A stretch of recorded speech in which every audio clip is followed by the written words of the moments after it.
യോഹന്നാന്റെ സുവിശേഷം 3-ാം അധ്യായം അതിൻ്റെ 5-ാമത്തെ വാക്യം ഒന്ന് വായിച്ച. യോഹന്നാന്റെ സുവിശേഷം 3-ാം അധ്യായം 5-ാമത്തെ വാക്യം.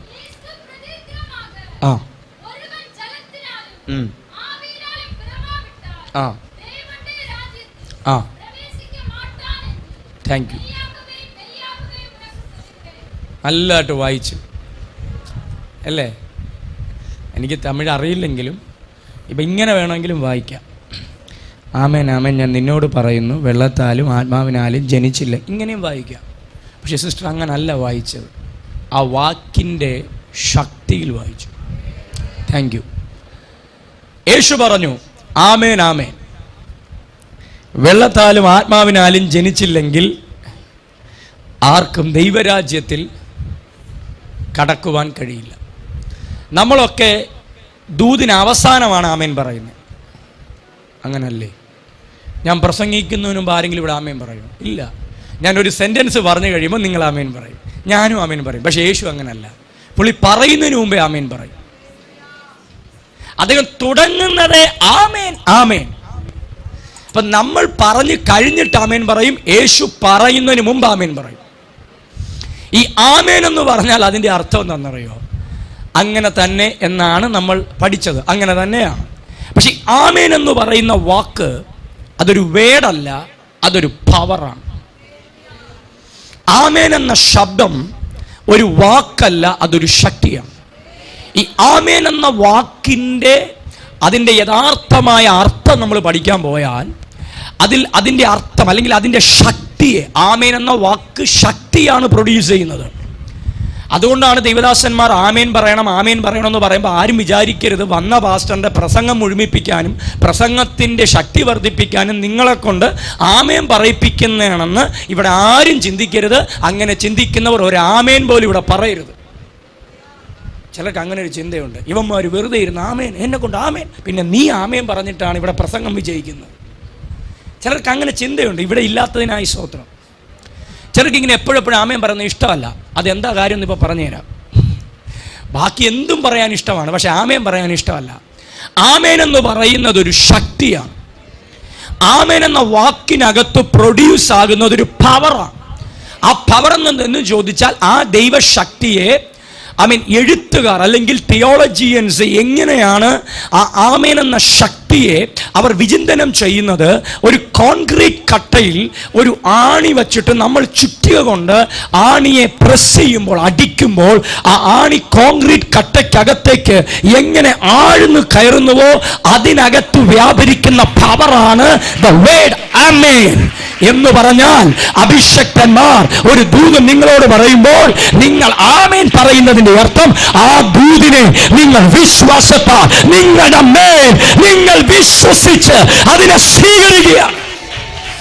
എത്ര പ്രതിബന്ധങ്ങളുണ്ടെങ്കിലും, എത്ര സാഹചര്യങ്ങൾ പ്രതികൂലമാണെങ്കിലും, എത്ര വിഷയങ്ങൾ അനുകൂലമല്ലെങ്കിലും അതിനകത്തേക്ക് നിങ്ങൾ ഈ ദൈവവചനത്തെ, ഈ ദൈവദൂതിനെ, ഈ ദൈവശക്തിയെ നിങ്ങൾ സ്വീകരിക്കുന്നതാണ് the power of ആമേൻ. അതുകൊണ്ട് വിശ്വാസത്താൽ ആമേൻ പറയണം. അപ്പം നമ്മളൊരു ദൂത് ദൈവദാസൻ പറഞ്ഞതിന് ശേഷം വിശ്വസിച്ച് നമ്മൾ പറയുന്നു, സാഹചര്യം അനുകൂലമല്ല, ഈ ദൂത് ഒരിക്കലും വിശ്വസിക്കാൻ പറ്റത്തില്ല. ഇല്ലേ? ദൈവം പറയുന്ന ദൂത് നിങ്ങൾക്ക് വിശ്വസിക്കാൻ പറ്റുമോ? എനിക്ക് ഇന്നു വരെ വിശ്വസിക്കാൻ പറ്റിയിട്ടില്ല. എനിക്ക് വിശ്വസിക്കുന്ന ഒരു ദൂതും ദൈവം പറഞ്ഞിട്ടുമില്ല. ദൈവം നമ്മുടെ പേഴ്സ് കണ്ടിട്ടല്ല ദൂത് പറയുന്നത്. ദൈവം നമ്മുടെ സമ്പത്ത് കണ്ടിട്ടല്ല ദൂത് പറയുന്നത്. ദൈവം പറയുന്നത് ദൈവത്തിൻ്റെ റേഞ്ചിലാണ്. ഇപ്പം ദൈവത്തിൻ്റെ റേഞ്ചിൽ പറയുന്ന ദൂത് പിടിച്ചെടുക്കണമെങ്കിൽ ആ തലത്തിലിരിക്കണം. ഇല്ല, നമുക്ക് കിട്ടത്തില്ല, മനസ്സിലാകത്തില്ല. കാരണം നമ്മളിപ്പോഴും നമ്മുടെ സാഹചര്യത്തിലിരിക്കുക. ദൈവം ഒരിക്കലും നമ്മുടെ സാഹചര്യത്തിൽ വന്ന് സംസാരിക്കുന്ന ആളല്ല. ദൈവം തൻ്റെ ലെവലിൽ സംസാരിക്കുന്ന ആളാണ്. അപ്പം ദൈവത്തിൻ്റെ ലെവലിൽ ദൈവം പറയുന്നത് എൻ്റെ ലെവലിൽ എനിക്ക് പിടിക്കണമെങ്കിൽ നമ്മുടെ അകത്ത് വിശ്വാസം ഉണ്ടാവണം. അപ്പം നമ്മളൊരു ദൂത് കേൾക്കുമ്പോൾ ആ ദൂതിനെ വിശ്വാസത്താൽ നമ്മിൽ സ്വീകരിക്കുകയാണ്. പക്ഷെ യേശു ഇവിടെ ആദ്യമേ ആമേൻ പറഞ്ഞു എന്ന് പറഞ്ഞാൽ ഈ പറയുന്ന കാര്യത്തെ ആർക്കും തെറ്റിക്കാൻ പറ്റില്ല. ആര് വിചാരിച്ചാലും ഈ ദൂതിനെ തിരിക്കാൻ കഴിയില്ല. ആമേൻ ആമേൻ ഞാൻ നിങ്ങളോട് പറയുന്നു, വെള്ളത്താലും ആത്മാവാലും ജനിച്ചില്ലെങ്കിൽ അയാൾക്ക് ദൈവരാജ്യം എക്സ്പീരിയൻസ് ചെയ്യാൻ കഴിയില്ല. ഞാൻ പറയുന്ന വാക്ക് ശ്രദ്ധിക്കണം. ഞായറാഴ്ച പള്ളിയിൽ വരാം, 21 ദിവസവും നമുക്ക് ഉപവസിക്കാം, 21 പാസ്റ്റർമാരുടെയും പ്രസംഗം കേൾക്കാം. പക്ഷെ ആത്മാവിന്റെ ജനനമാണ് ദൈവരാജ്യത്തെ ഒരു മനുഷ്യൻ അനുഭവിക്കാൻ തുടങ്ങുന്നത്. ഞാൻ വന്നത് നിദ്രവിളയിൽ നിങ്ങളെ പള്ളി കയറ്റാനല്ല, പിന്നെ ദൈവരാജ്യത്തിനകത്ത് കയറ്റാനാണ്. കരമടിക്കാമെങ്കിൽ കരമടിച്ച്, ശബ്ദമുയർത്താമെങ്കിൽ ശബ്ദമുയർത്തി. ഒരു ഞായറാഴ്ച ക്രിസ്ത്യാനിയാക്കാനല്ല ദൈവം നിന്നെ വിളിച്ചത്. ഒരു വെള്ളിയാഴ്ച ക്രിസ്ത്യാനിയാക്കാനല്ല ദൈവം നിന്നെ വിളിച്ചത്. ദൈവരാജ്യം അനുഭവിക്കാൻ, ദൈവരാജ്യം അനുഭവിക്കാൻ, ദൈവരാജ്യത്തിനകത്ത് ജീവിക്കാൻ. ഞാൻ പറയുന്ന ദൂത് മനസ്സിലാവുന്നുണ്ടോ? ഞായറാഴ്ച 10:30 ഓഫറിംഗ് ഇടാൻ ദൈവം ഇങ്ങോട്ട് വിളിക്കുന്നു എന്നല്ല ഞാൻ പറഞ്ഞത്. ഞങ്ങളുടെ ചർച്ചിൽ ഒരു അങ്കിൾ ഉണ്ടായിരുന്നു. പുള്ളിക്ക് നല്ല ജോലിയൊക്കെ ഉണ്ട്. അതുകൊണ്ട് പുള്ളി ഇടുന്ന ഓഫറിംഗ് കുറച്ച് കൂടുതലാണ്. അതുകൊണ്ട് പുള്ളി 10:45 വരൂ.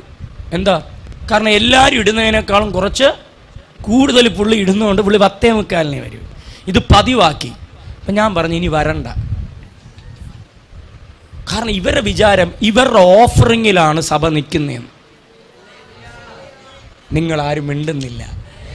അയ്യോ, നിങ്ങളെപ്പോഴും ചിരിക്കേ. അതുകൊണ്ട് ചിലർ 10:45 വരൂ, 10:30 വരൂ. ഞങ്ങളില്ല, ഇവിടെ ഒന്നും ഇല്ലെന്നാണ് ചിലരുടെ ചിന്ത. ആ ചിന്തയൊക്കെ എടുത്ത് കളയണം. നിങ്ങളെ ഈ പട്ടണത്തിൽ ദൈവം തിരഞ്ഞെടുത്തത് ഒരു ഞായറാഴ്ച കാണാൻ വേണ്ടി അല്ല, ദൈവരാജ്യം അനുഭവിക്കാൻ വേണ്ടിയാണ്. ഞാൻ പറയുന്നത് നിങ്ങൾക്ക് ലഭിക്കും, ഞാൻ വിശ്വസിക്കുന്നു. ഈ പട്ടണം ദൈവരാജ്യം അനുഭവിക്കാൻ പോവുകയാണ്. നിദ്രവിളയിൽ ദൈവരാജ്യം ഇറങ്ങി വരാൻ പോവുകയാണ്. ഈ ദൂതിനെ പിടിക്കാൻ കപ്പാസിറ്റി ഉള്ളവരുണ്ടേ ഒന്ന് പിടിച്ചോ. എന്റെ പട്ടണത്തിൽ ദൈവത്തിന്റെ രാജ്യം വരും, എന്റെ സഭയിൽ ദൈവത്തിന്റെ രാജ്യം വരും, എന്റെ കുടുംബത്തിൽ ദൈവത്തിന്റെ രാജ്യം വരും. ദൈവത്തിന്റെ രാജ്യം വന്നാൽ സാത്താന്റെ രാജ്യം തകരും. ദൈവത്തിന്റെ രാജ്യം ഇറങ്ങിയാൽ പൈശാചിക രാജ്യം പൊളിയും. ഹല്ലേലൂയ. ഒരിക്കൽ ശിഷ്യന്മാർ യേശുവിൻ്റെ അടുക്കൽ വന്നിട്ട് പറഞ്ഞു, ഞങ്ങൾ രോഗികൾക്ക് വേണ്ടി പ്രാർത്ഥിച്ചപ്പോൾ രോഗികൾ സൗഖ്യമായി, ഞങ്ങൾ ഭൂതങ്ങളെ പുറത്താക്കി, ഞങ്ങൾ അങ്ങനെ ചെയ്തു ഇങ്ങനെ ചെയ്തു. കർത്താവ് ഒറ്റ വാക്യേ പറഞ്ഞുള്ളൂ, ദൈവരാജ്യം വന്നിരിക്കുന്നു. അപ്പം രോഗി സൗഖ്യമാകുന്നതിന് കാരണം അവിടെ ദൈവരാജ്യം ഭരണം നടത്തുന്നു. അത്ഭുതങ്ങളും അടയാളങ്ങളും വീര്യപ്രവൃത്തികളും അവിടെ നടക്കുന്നതിന് കാരണം അവിടെ ദൈവരാജ്യം വാഴുന്നു. ഞാൻ വീണ്ടും വീണ്ടും കാണുന്ന ഒരു കാഴ്ച ഞാൻ പറയാം. ഈ പട്ടണത്തിൽ ഇന്ന് നടക്കുന്ന ഭരണം ഈ 8 മണിക്ക് നമ്മൾ ക്ലോസ് ചെയ്യാൻ പോവുകയാണ്. ഈ രാത്രി ഈ പട്ടണത്തെ ഭരിച്ചുകൊണ്ടിരിക്കുന്ന സാത്താനിക് ഭരണങ്ങളെ ഈ 8 മണിക്ക് സീറ്റിൽ നിന്ന് പറഞ്ഞു വിടാൻ പോവുകയാണ്. എൻ്റെ കൂടെ ഈ ശുശ്രൂഷ ചെയ്യാൻ എത്ര പേര് ഇവിടെ ഉണ്ട്? ഇതൊരു സ്പിരിച്വൽ വാർഫെയർ ആണ്. പല കുടുംബങ്ങളെയും തകർത്ത്, പല കുഞ്ഞുങ്ങളെയും തകർത്ത്, പല സഭകളെയും തകർത്ത്, പട്ടണങ്ങളിൽ വാണുകൊണ്ടിരിക്കുന്ന ദുരാത്മ മണ്ഡലങ്ങളെ അവന്റെ അധികാരത്തിൽ നിന്ന്, അവന്റെ സ്ഥാനത്ത് നിന്ന് പറഞ്ഞു വിട്ടിട്ട് ദൈവം ഭരിക്കുന്ന, സ്വർഗം ഭരണം നടത്തുന്ന, ദൂതന്മാരിറങ്ങി വരുന്ന, ദൈവം സകലത്തെയും വാഴുന്ന ദൈവരാജ്യത്തിന്റെ ഭരണം നമ്മുടെ വീട്ടിൽ സംഭവിക്കണം. നമ്മുടെ കുടുംബം ദൈവരാജ്യമാകണം. യേശു ഏറ്റവും കൂടുതൽ പ്രാർത്ഥിച്ചതെന്നറിയോ? യേശു ഏറ്റവും കൂടുതൽ പ്രാർത്ഥിച്ചത് സ്വർഗം ഭൂമിയിൽ വരണമെന്നാണ്. ആമേൻ പറഞ്ഞു. യേശുവിൻ്റെ പ്രാർത്ഥന എടുത്ത് പഠിക്കണം. ഞാൻ പറയുന്നതിൽ എന്തെങ്കിലും നിങ്ങൾക്ക് സംശയം ഉണ്ടെങ്കിൽ ഞാൻ പോകുന്നതിന് മുമ്പ് എൻ്റെ അടുത്ത് വന്ന് ചോദിക്കണം, കേട്ടോ. യേശു ഏറ്റവും കൂടുതൽ പ്രാർത്ഥിച്ചത് ദൈവരാജ്യം ഭൂമി വരണമെന്നാണ്. നമ്മൾ ഏറ്റവും കൂടുതൽ പ്രാർത്ഥിക്കുന്നത് എനിക്ക് ഭൂമിയിൽ നിന്ന് സ്വർഗത്തിൽ പോകണമെന്നാണ്. നമ്മുടെ പ്രാർത്ഥന യേശുവിൻ്റെ പ്രാർത്ഥന നമ്മളെ വ്യത്യാസം മനസ്സിലായോ? പക്ഷെ നമുക്ക് മനസ്സിലാവില്ല. കാരണം നമ്മൾ ആരാണ്ടൊക്കെ പറഞ്ഞത് കേട്ടോണ്ടിരിക്കുകയാണ്, ബൈബിൾ വായിക്കൂലല്ലോ നേരെ. യേശു ഏറ്റവും കൂടുതൽ പ്രാർത്ഥിച്ചത് സ്വർഗം ഭൂമിയിൽ ഇറങ്ങണം. പക്ഷെ നമ്മൾ പ്രാർത്ഥിക്കുന്നത് എനിക്കെങ്ങനെയെങ്കിലും ഇവിടെ നിന്ന് അങ്ങോട്ട് പോകണം.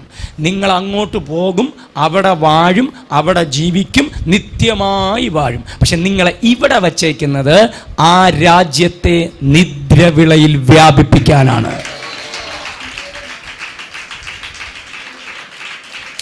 ഈ ഇരിക്കുന്ന ഒരു വ്യക്തിയിലൂടെ പരിശുദ്ധാത്മാവ് വ്യാപരിച്ചാൽ നിന്റെ ഭവനത്തിൽ ദൈവരാജ്യം വ്യാപരിക്കും. ഇത്രയും പേരിൽ ദൈവത്തിന്റെ ആത്മാവ് വ്യാപരിച്ചാൽ ഈ ഇരിക്കുന്നവരിൽ ദൈവരാജ്യം വ്യാപരിക്കും. നിങ്ങൾ ഈ പട്ടണത്തിൽ ഇറങ്ങി നടക്കാൻ തുടങ്ങുമ്പോൾ ഈ പട്ടണത്തിൽ ദൈവരാജ്യം വ്യാപരിക്കും.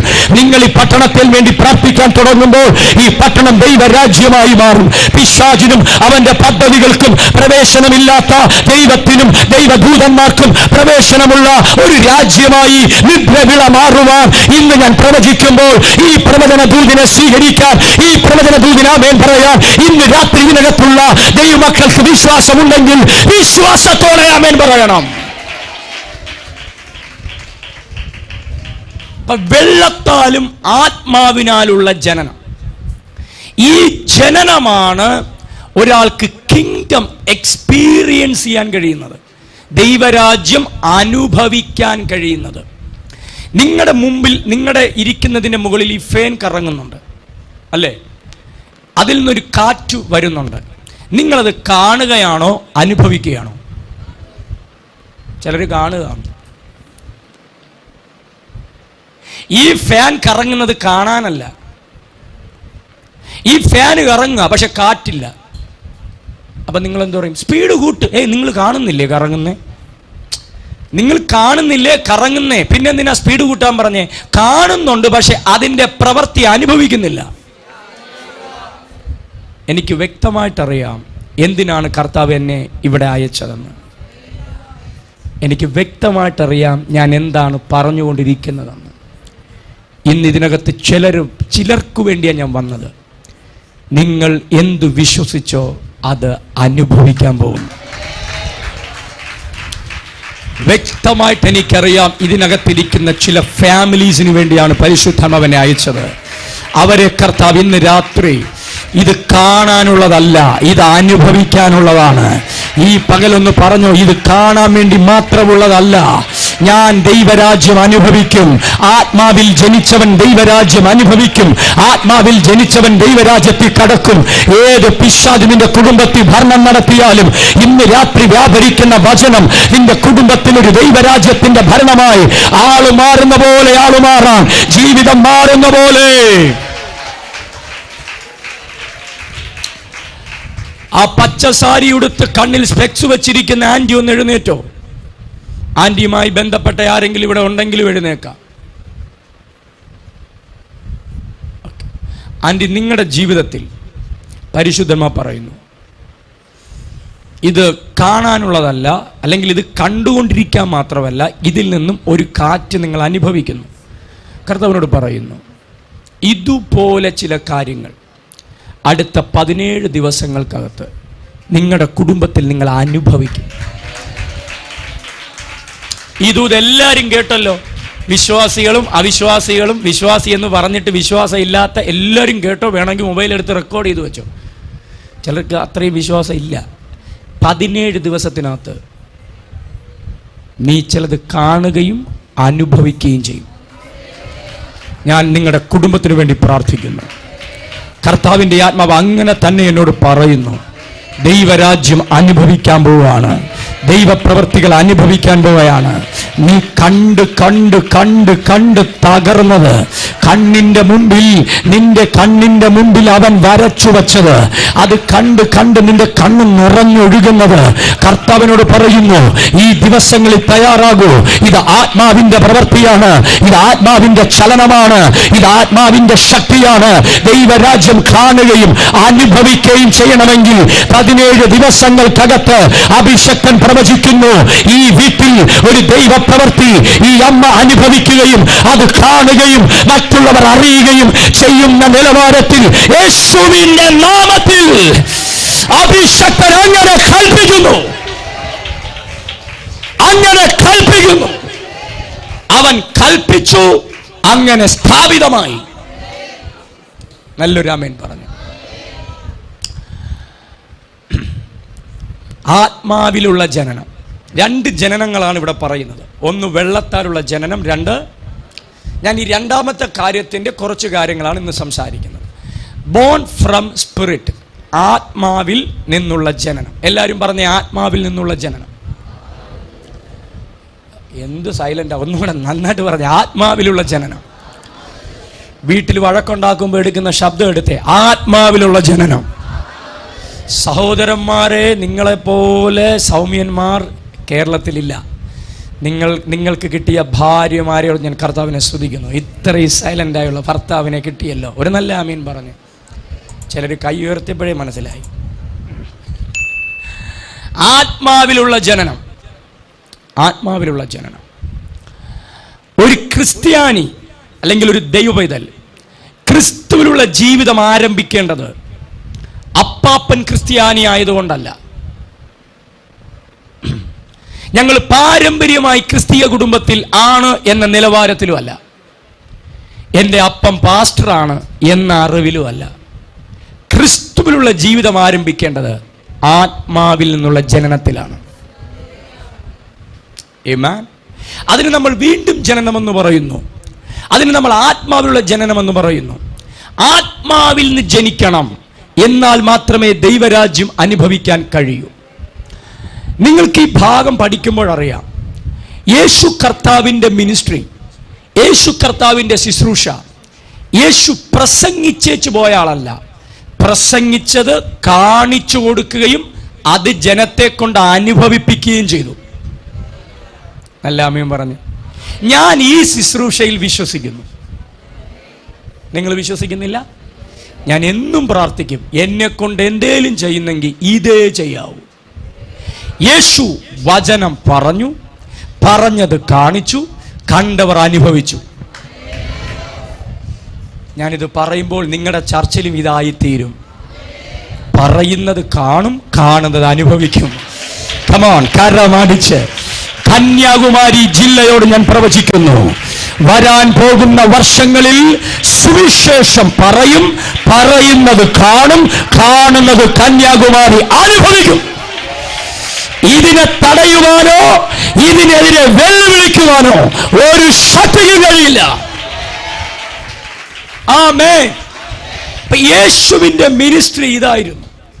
യേശുവിന്റെ മിനിസ്ട്രി ഇതായിരുന്നു. സൂപ്പർ നാച്ചുറൽ മിനിസ്ട്രി ആയിരുന്നു യേശുവിന്റെ മിനിസ്ട്രി. യേശു ചെയ്ത പോലെ ഞാൻ പ്രസംഗിച്ചാൽ ഇവിടെ ഇരിക്കുന്ന ആരും വിശ്വസിക്കൂല.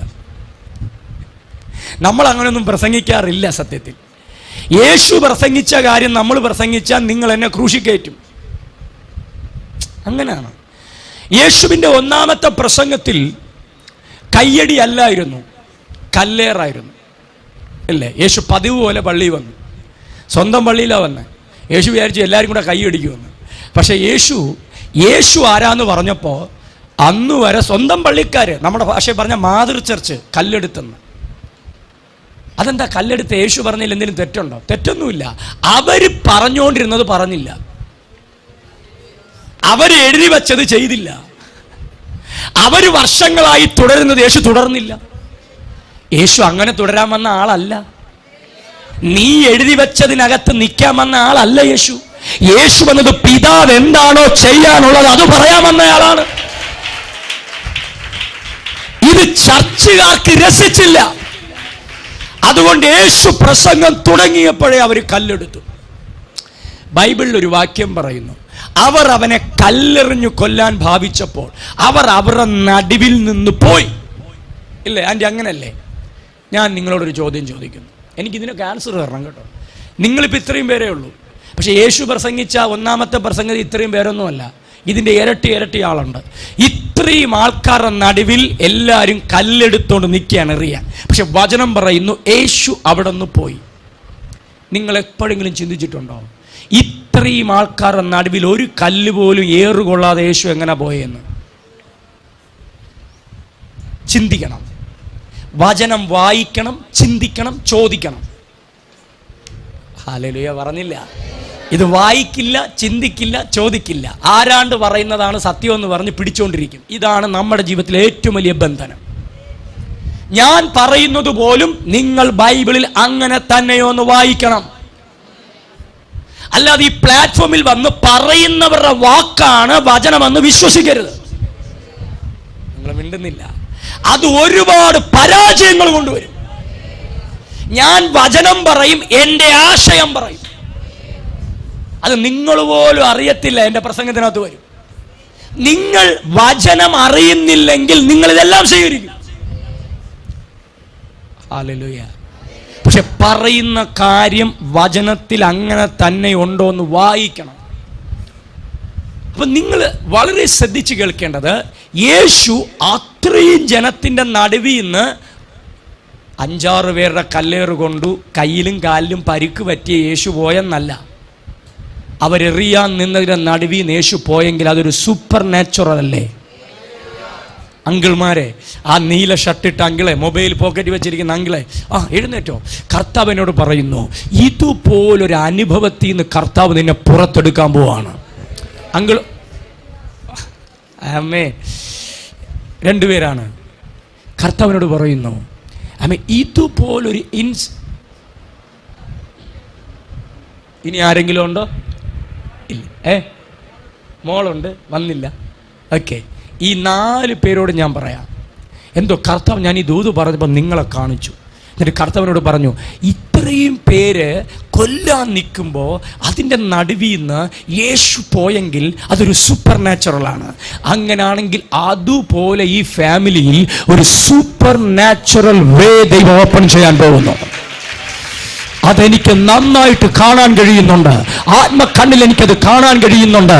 കല്ലെറിയാൻ ആളുണ്ട്, എറിയാൻ കല്ലുമുണ്ട്, മുമ്പോട്ട് പോകത്തില്ലെന്ന് പറയാൻ ആളുണ്ട്, വഴി അടയ്ക്കാൻ ആളുണ്ട്, വെല്ലുവിളിക്കാൻ ആളുണ്ട്. പക്ഷെ ആത്മാവ് പറയുന്നു, അതിനകത്ത് നിന്റെ കുടുംബത്തെ ഞാൻ സേവ് ചെയ്യാൻ പോവുകയാണ്. കരമടിക്കാമെങ്കിൽ കരമടിച്ച് ദൈവമക്കൾ ഒരുമിച്ച് ആമേൻ പറഞ്ഞു. ഈ രാത്രി ഇങ്ങനെ ചില സേവിങ്സുകൾ, ഇങ്ങനെ ചില ഡെലിവറൻസുകൾ ഇവിടെ ഇരിക്കുന്ന ഓരോ വീടുകളിലും നടക്കത്തില്ല, പോകത്തില്ല, ചലിക്കത്തില്ല, വിടുതൽ പ്രാപിക്കത്തില്ല എന്ന് പറയുന്നിടത്ത് നിന്ന് ആത്മാവിൽ ഒരു സൂപ്പർ നാച്ചുറൽ വേ ഈ വീട്ടിൽ സംഭവിക്കും, ഈ മക്കളിൽ സംഭവിക്കും. ഒരു കല്ലും നിന്റെ മേൽ വീഴില്ല, ഒരു പ്രതികൂലം നിന്റെ മേൽ വീഴില്ല. നീ അത് നിമിത്തം മുറിവേൽക്കപ്പെടത്തില്ല, നീ അത് നിമിത്തം തല താഴ്ത്തില്ല, നീ അത് നിമിത്തം വേദനിക്കപ്പെടില്ല. അതുപോലെ സ്വർഗം നിന്റെ ഭവനത്തെ അതിനകത്തുനിന്ന് പുറപ്പെടുക്കാൻ പോവുകയാണ്. അങ്ങനെ സംഭവിച്ചിരിക്കുന്നു. ആമേൻ. ഞാനിത് ചിന്തിക്കാൻ തുടങ്ങി മക്കളെ, ഞാൻ ചിന്തിക്കാൻ തുടങ്ങി. ഞാൻ എന്താ അങ്ങോട്ട് വരാത്തതെന്നറിയോ? ഈ ചേട്ടന് ജോലി കൂടുതലാക്കാതെ ഇരിക്കാൻ വേണ്ടിയാണ്. ചേട്ടൻ, ഞാൻ കഴിഞ്ഞ 2-3 അന്ന് പുള്ളി ഉണ്ടായിരുന്നു എനിക്കറിയില്ല, ഒരു 3-4 ആഴ്ചയ്ക്ക് മുമ്പ് അപ്പുറത്തൊരു കൺവെൻഷൻ വന്നു. അന്ന് ഇവരെ ഷൂട്ട് ചെയ്ത്. എനിക്കറിയാം ഇവരന്ന് പാണിപ്പെട്ടെന്ന്. കാരണം ഞാൻ ഒരു സ്ഥലത്ത് നിൽക്കില്ല, ഞാൻ നിന്നില്ലെങ്കിൽ ഇവരിങ്ങനെ അങ്ങോട്ടും ഇങ്ങനെ പോകട്ടെ. അതുകൊണ്ട് ഞാൻ ഇത്ര സമയം നിന്നത് കേട്ടോ. അപ്പം നിങ്ങൾ ചിന്തിക്കേ, ഞാൻ ചിന്തിക്കാൻ തുടങ്ങി, ഇത്രയും ജനങ്ങൾ അവനെ കൊല്ലാൻ നിൽക്കുമ്പോൾ ഒരു പോറൽ പോലും ഇല്ലാതെ യേശു അവിടെ നിന്ന് പോയി. ഞാൻ ഇതിൽ വിശ്വസിക്കുന്നു. പുറകിലിരിക്കുന്ന അപ്പച്ചാ, നമ്മൾ ഇതിൽ വിശ്വസിക്കുന്നു. പിറകിലിരിക്കുന്ന അങ്കിളെ, ആ ഏറ്റവും പിറകിൽ ബ്ലാക്ക് ഷർട്ടിട്ട അങ്കിളെ, നിങ്ങൾ എത്ര വിലയുള്ള ആളാണെന്നറിയോ? എനിക്ക് അവിടെ വന്ന് നിങ്ങളെ തൊട്ട് പ്രാർത്ഥിക്കണമെന്നുണ്ട്. ഞാൻ മീറ്റിംഗ് കഴിയുന്നതിന് മുമ്പ് വരും. കർത്താവ് നിങ്ങൾ ഇതിനകത്ത് കൊണ്ടുവന്നിരുത്തിയിരിക്കുകയാണ്. കർത്താവിനോട് പറയുന്നു, നിങ്ങളുടെ മേലൊരു ഹെവി പ്രൊട്ടക്ഷൻ വീഴാൻ പോവുകയാണ്. നിങ്ങൾ അനാഥനല്ല, നിങ്ങളുടെ കൂടെ ദൈവം ഉണ്ടെന്ന് തെളിയിക്കാൻ പോവുകയാണ്. ഈ വർഷത്തിന്റെ 8ാമത്തെ മാസത്തിൽ നിങ്ങൾ ഇവിടെ വന്നിരുന്നതിന്റെ പ്രത്യേകത എന്തെന്ന് എന്റെ ദൈവം പരസ്യമായി തെളിയിക്കാൻ പോവുകയാണ്. പരിശുദ്ധാത്മാവിന്റെ ഒരു അസാധാരണ പ്രവൃത്തിക്കായി ആത്മാവ് നിങ്ങളെ വിളിക്കുന്നു. കൊല്ലാൻ 1000 പേര് നിന്നാലും അതിന്റെ നടുവിൽ കൂടെ നിന്നെ നടത്താൻ കഴിയുന്ന യേശുവിന്റെ ശക്തി. ഇതൊക്കെയായിരുന്നു യേശുവിന്റെ മിനിസ്ട്രി. കല്ലുമായി നിൽക്കുന്നവൻ കല്ലുമായിട്ട് നിൽക്കും, യേശു പോവും. അപ്പൊ എറിയാൻ എത്ര പേർ നിന്നാലും നെവർ മൈൻഡ്, നിങ്ങൾ മൈൻഡ് ചെയ്യരുത്. കാരണം നിങ്ങൾ യേശുവിന്റെ മക്കളാണ്. ഇപ്പൊ കൊല്ലും, ഇപ്പൊ തീരും, ഇപ്പൊ തകർക്കും, അതിന്റെ പിറകെ പോകരുത്. Never mind. നിങ്ങൾ ആരാണെന്ന് എപ്പോഴും നിങ്ങൾക്കൊരു ബോധ്യം ഉണ്ടായിരിക്കുക. നിങ്ങൾ എന്തിനു വന്നു എന്ന് ബോധ്യമുണ്ടായിരിക്കുക. നിങ്ങളുടെ മേൽ കിടക്കുന്ന ശുശ്രൂഷ എന്തെന്ന് ബോധ്യമുണ്ടായിരിക്കുക. നിങ്ങളുടെ മേൽ കിടക്കുന്ന വിളി എന്തെന്ന് ബോധ്യമുണ്ടായിരിക്കുക. നിങ്ങൾ എവിടെന്നാ വന്നതെന്ന് ബോധ്യമുണ്ടായിരിക്കുക. നിങ്ങൾ എന്തിനാ വന്നതെന്ന് ബോധ്യമുണ്ടായിരിക്കുക. അത് നിങ്ങളുടെ അകത്ത് ബോധ്യമുണ്ടെങ്കിൽ ഒന്നും നിങ്ങളെ തൊടുകയില്ല. യേശുവിന്റെ മിനിസ്ട്രി ഇങ്ങനെ ആയിരുന്നു. യേശു രോഗിയുടെ അടുത്ത് വന്നിട്ട് കുഴപ്പമില്ല, കർത്താവ് സൗഖ്യമാക്കും, ദൈവം സൗഖ്യമാക്കും എന്ന് യേശു പറയില്ല. യേശു മനസ്സലിഞ്ഞാൽ സൗഖ്യം നടക്കും. ഇങ്ങനെ യേശുവിൻ്റെ മിനിസ്ട്രിയിൽ ദൈവരാജ്യം വെളിപ്പെടാൻ തുടങ്ങിയപ്പോൾ ജനങ്ങളെല്ലാം അവൻ്റെ പിറകെയായി. ആമേൻ. ഞാനാണ് മിനിസ്ട്രി തുടങ്ങിയിരുന്നെങ്കിൽ ആദ്യം ഞാൻ ആ പഞ്ചായത്തിലെ 12 വിശുദ്ധന്മാരെ തിരഞ്ഞെടുക്കും. ഞാനാണ് അങ്ങനെയാണ്. ആ പഞ്ചായത്തിലെ ഏറ്റവും നല്ല 12 പ്രസംഗിക്കാനും ഞാൻ പറയുന്നത് കേൾക്കാനും ഒക്കെ ഉള്ള 12 വിശുദ്ധന്മാർ. പക്ഷെ യേശു ആദ്യം തിരഞ്ഞെടുത്തത് ആ ജില്ലയ്ക്ക് കൊള്ളാത്ത 12 പേരെയാണ്. ഇതാണ് ഞാൻ പറഞ്ഞത്. ആത്മാവിൻ്റെ പ്രവൃത്തി ഇങ്ങനെയാണ്. കർത്താവ് അവരെ തിരഞ്ഞെടുത്തു. അവരിലൂടെ അത്ഭുതങ്ങൾ നടന്നു, വീര്യപ്രവൃത്തികൾ നടന്നു. പരീശന്മാർക്ക് രസിച്ചില്ല. ഒരാമയും പറഞ്ഞു. ദൈവരാജ്യത്തിൻ്റെ ശുശ്രൂഷ രസിക്കാതെ ആരെങ്കിലും ഉണ്ടെങ്കിൽ നിന്റെ പേര് പരീശൻ എന്നാണ്. നിന്റെ പേര് പത്രോസ് ആണെങ്കിലും ഞാൻ നിന്നെ പരീശൻ എന്നേ വിളിക്കൂ. എന്നോടൊന്നും തോന്നല്ലേ? ദൈവരാജ്യ പ്രവൃത്തിയോട് നിനക്ക് അതൃപ്തി ഉണ്ടെങ്കിൽ നീ ഒരു ശാസ്ത്രീയ. ശാസ്ത്രി എന്ന് പറഞ്ഞാൽ എന്താണെന്നറിയോ? 12 വർഷം ന്യായപ്രമാണം പഠിക്കും. എത്ര വർഷം? 12 വർഷം ന്യായപ്രമാണം പഠിച്ചു കഴിയുമ്പോൾ ഒരു ഗ്രാജുവേഷൻ ഉണ്ട്. ആ ഗ്രാജുവേഷന് പുരോഹിതന് ഒരു താക്കോല് കൊടുക്കും. ഈ താക്കോൽ ഇയാളുടെ കയ്യിൽ കൊടുക്കും. എന്താണെന്നറിയോ? ഈ ന്യായപ്രമാണം വിവരിക്കാൻ, വായിക്കാൻ, പ്രവചിക്കാൻ, പ്രസംഗിക്കാൻ, പകർത്തി എഴുതാൻ അധികാരമുള്ളത് ഇയാൾക്കാണ്. ഇയാൾ ഈ താക്കോല് കീശയെ കെട്ടിത്തൂക്കിയിട്ടുകൊണ്ട് നടക്കും. എന്തിനാണെന്നറിയോ? ന്യായപ്രമാണം പറയാൻ, പ്രസംഗിക്കാൻ, പ്രവചിക്കാൻ, പകർത്തി എഴുതാൻ 12 വർഷം ന്യായപ്രമാണം പഠിച്ച ശാസ്ത്രിയാണ് ഞാൻ. അതിനപ്പുറത്ത് ഇയാളെ കൊണ്ടൊരു പ്രയോജനമില്ല. അയാൾ ഇടയ്ക്കിടയ്ക്ക് താക്കോല് കാണിക്കും. താക്കോല് കാണിക്കാനേ പറ്റൂ. പക്ഷേ ഒരാശാരിയുടെ മകൻ 30ാമത്തെ വയസ്സിൽ വന്ന് താക്കോല് കാണിച്ചെന്നല്ല, താക്കോല് കൊണ്ട് തുറന്നു. അങ്കിളിനത് പിടികിട്ടി. പിടികിട്ടിയവർക്ക് ഇരിക്കാൻ പറ്റൂല. പിടികിട്ടാത്തവർ ഇനി എത്ര രാത്രി ഇരുന്നാലും അവിടെ ഇരിക്കും. ശാസ്ത്രി ന്യായപ്രമാണത്തിന്റെ താക്കോല് കാണിച്ചു. യേശു ആ താക്കോല് കൊണ്ട് തുറന്നു. എനിക്കറിയാം ഇന്നെന്ത് സംഭവിക്കുമെന്ന്. I am so excited. ഞാൻ ഇവിടുന്ന് പോയാലും നിങ്ങളുടെ വീടുകളിൽ ഇന്ന് രാത്രി അത്ഭുതം നടക്കും. ഞാൻ വെറുതെ പറയുന്നില്ല. ഒരുപാട് പട്ടണങ്ങളിൽ, ഗ്രൗണ്ടുകളിലൊക്കെ ഞങ്ങൾ എക്സ്പീരിയൻസ് ചെയ്യുന്ന മിറക്കിളാണ്. ഞാൻ ഇവിടുന്ന് പോയി കഴിഞ്ഞാലും ഈ ദൂത് നിങ്ങളുടെ കുടുംബത്തിൽ, വീട്ടിൽ, എനിക്കറിയാം. നോക്കിക്കോ, അത്ഭുത ടെസ്റ്റ് മണികൾ ഈ സൺഡേ ഇവിടെ വരും. ഈ ദിവസം നോട്ടബിൾ ആയിരിക്കും. ഈ 21 ഡേയ്സ് ഫാസ്റ്റിംഗ് പ്രയറിന്റെ ഈ ദിവസം നോട്ടബിൾ ആയിരിക്കും. കർത്താവിനോട് പറയുന്നു, ഇത് താക്കോല് കാണുന്ന ദിവസമല്ല. ആ താക്കോൽ കൊണ്ട് തുറക്കാത്ത വാതിലുകൾ, അടഞ്ഞു കിടക്കുന്ന മേഖലകൾ നീ തുറന്നു കയറുന്ന.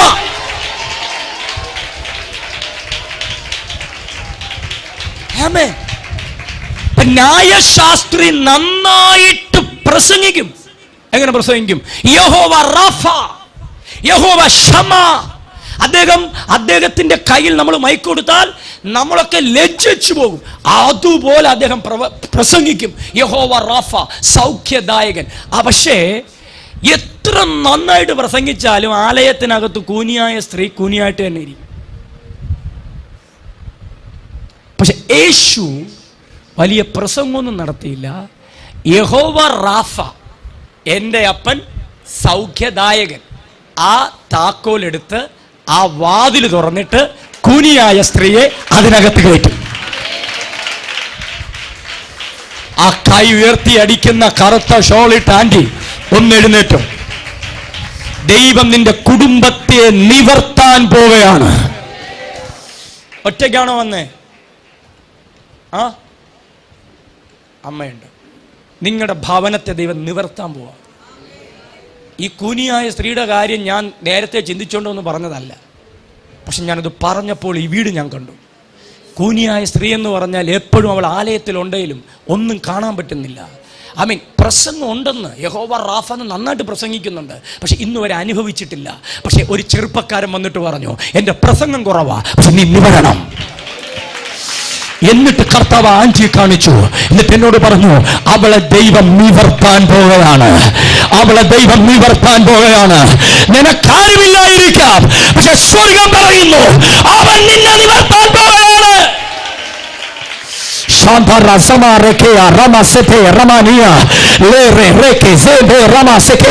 ഞാനിത് പറഞ്ഞുകൊണ്ടിരിക്കുമ്പോൾ തന്നെ നിന്റെ ജീവിതത്തിൽ ഭയങ്കരമായ ഭാരം കൊണ്ടുവച്ച് ഒന്നിന് ഭാരമേറിയ വിഷയങ്ങൾ നിന്റെ തലയ്ക്ക് മീതെ അടുക്കി അടുക്കി അടുക്കി ഒന്ന് നിവർന്ന് ശ്വാസമെടുക്കാൻ കഴിയാത്ത പോലെ കഴിഞ്ഞ 5 വർഷങ്ങൾ കൊണ്ട് നീ അനുഭവിച്ചു കൊണ്ടിരിക്കുന്ന ആ ഭാരത്തെ നിന്നിൽ നിന്ന് എടുത്തുമാറ്റി നിന്നെ നിവർത്താൻ.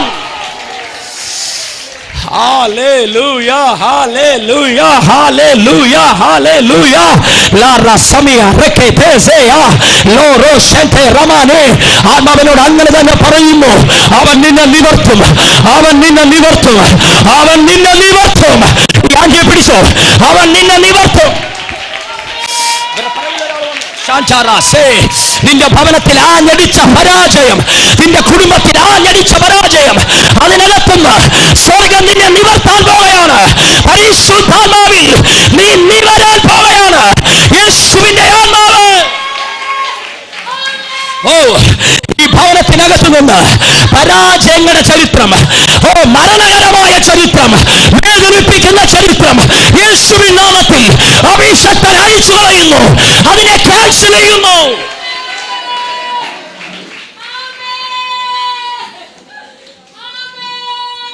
നീ വരും, ഇല്ല അമ്മ, നീ വരും, നീ വരും. ഇത് ദൈവരാജ്യത്തിന്റെ പ്രകടനമാണ്.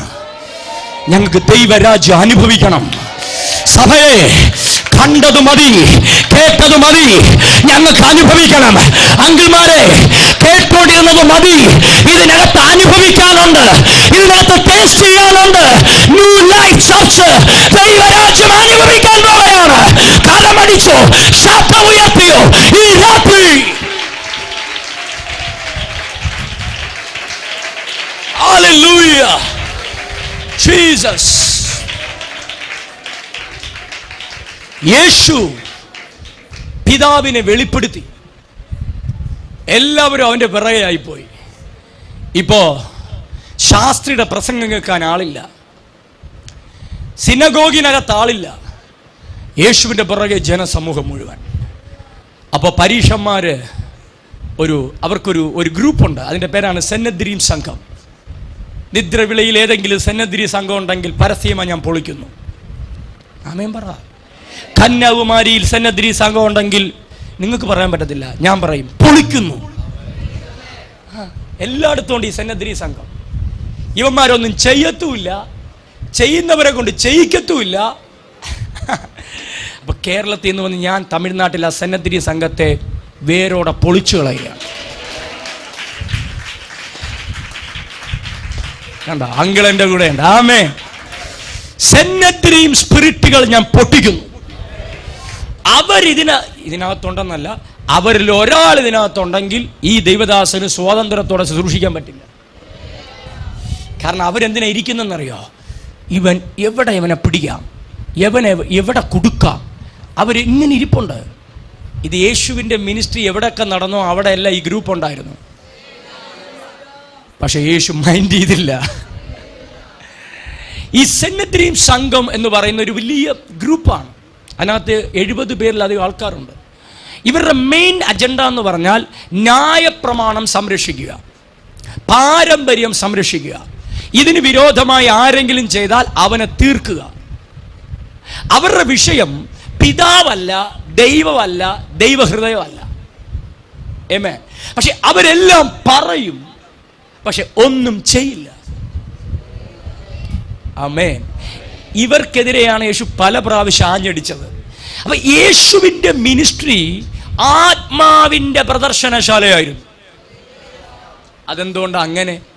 യേശു 30-ാമത്തെ വയസ്സിൽ യേശു സ്നാനപ്പെട്ട് കയറുമ്പോൾ സ്വർഗം തുറന്നു, പരിശുദ്ധാത്മാവ് അവന്റെ മേൽ വന്നു. കൂടിയിരുന്നവർ നോക്കിയപ്പോൾ ഒരു പ്രാവ് പറന്നിറങ്ങുന്ന പോലെ തോന്നി.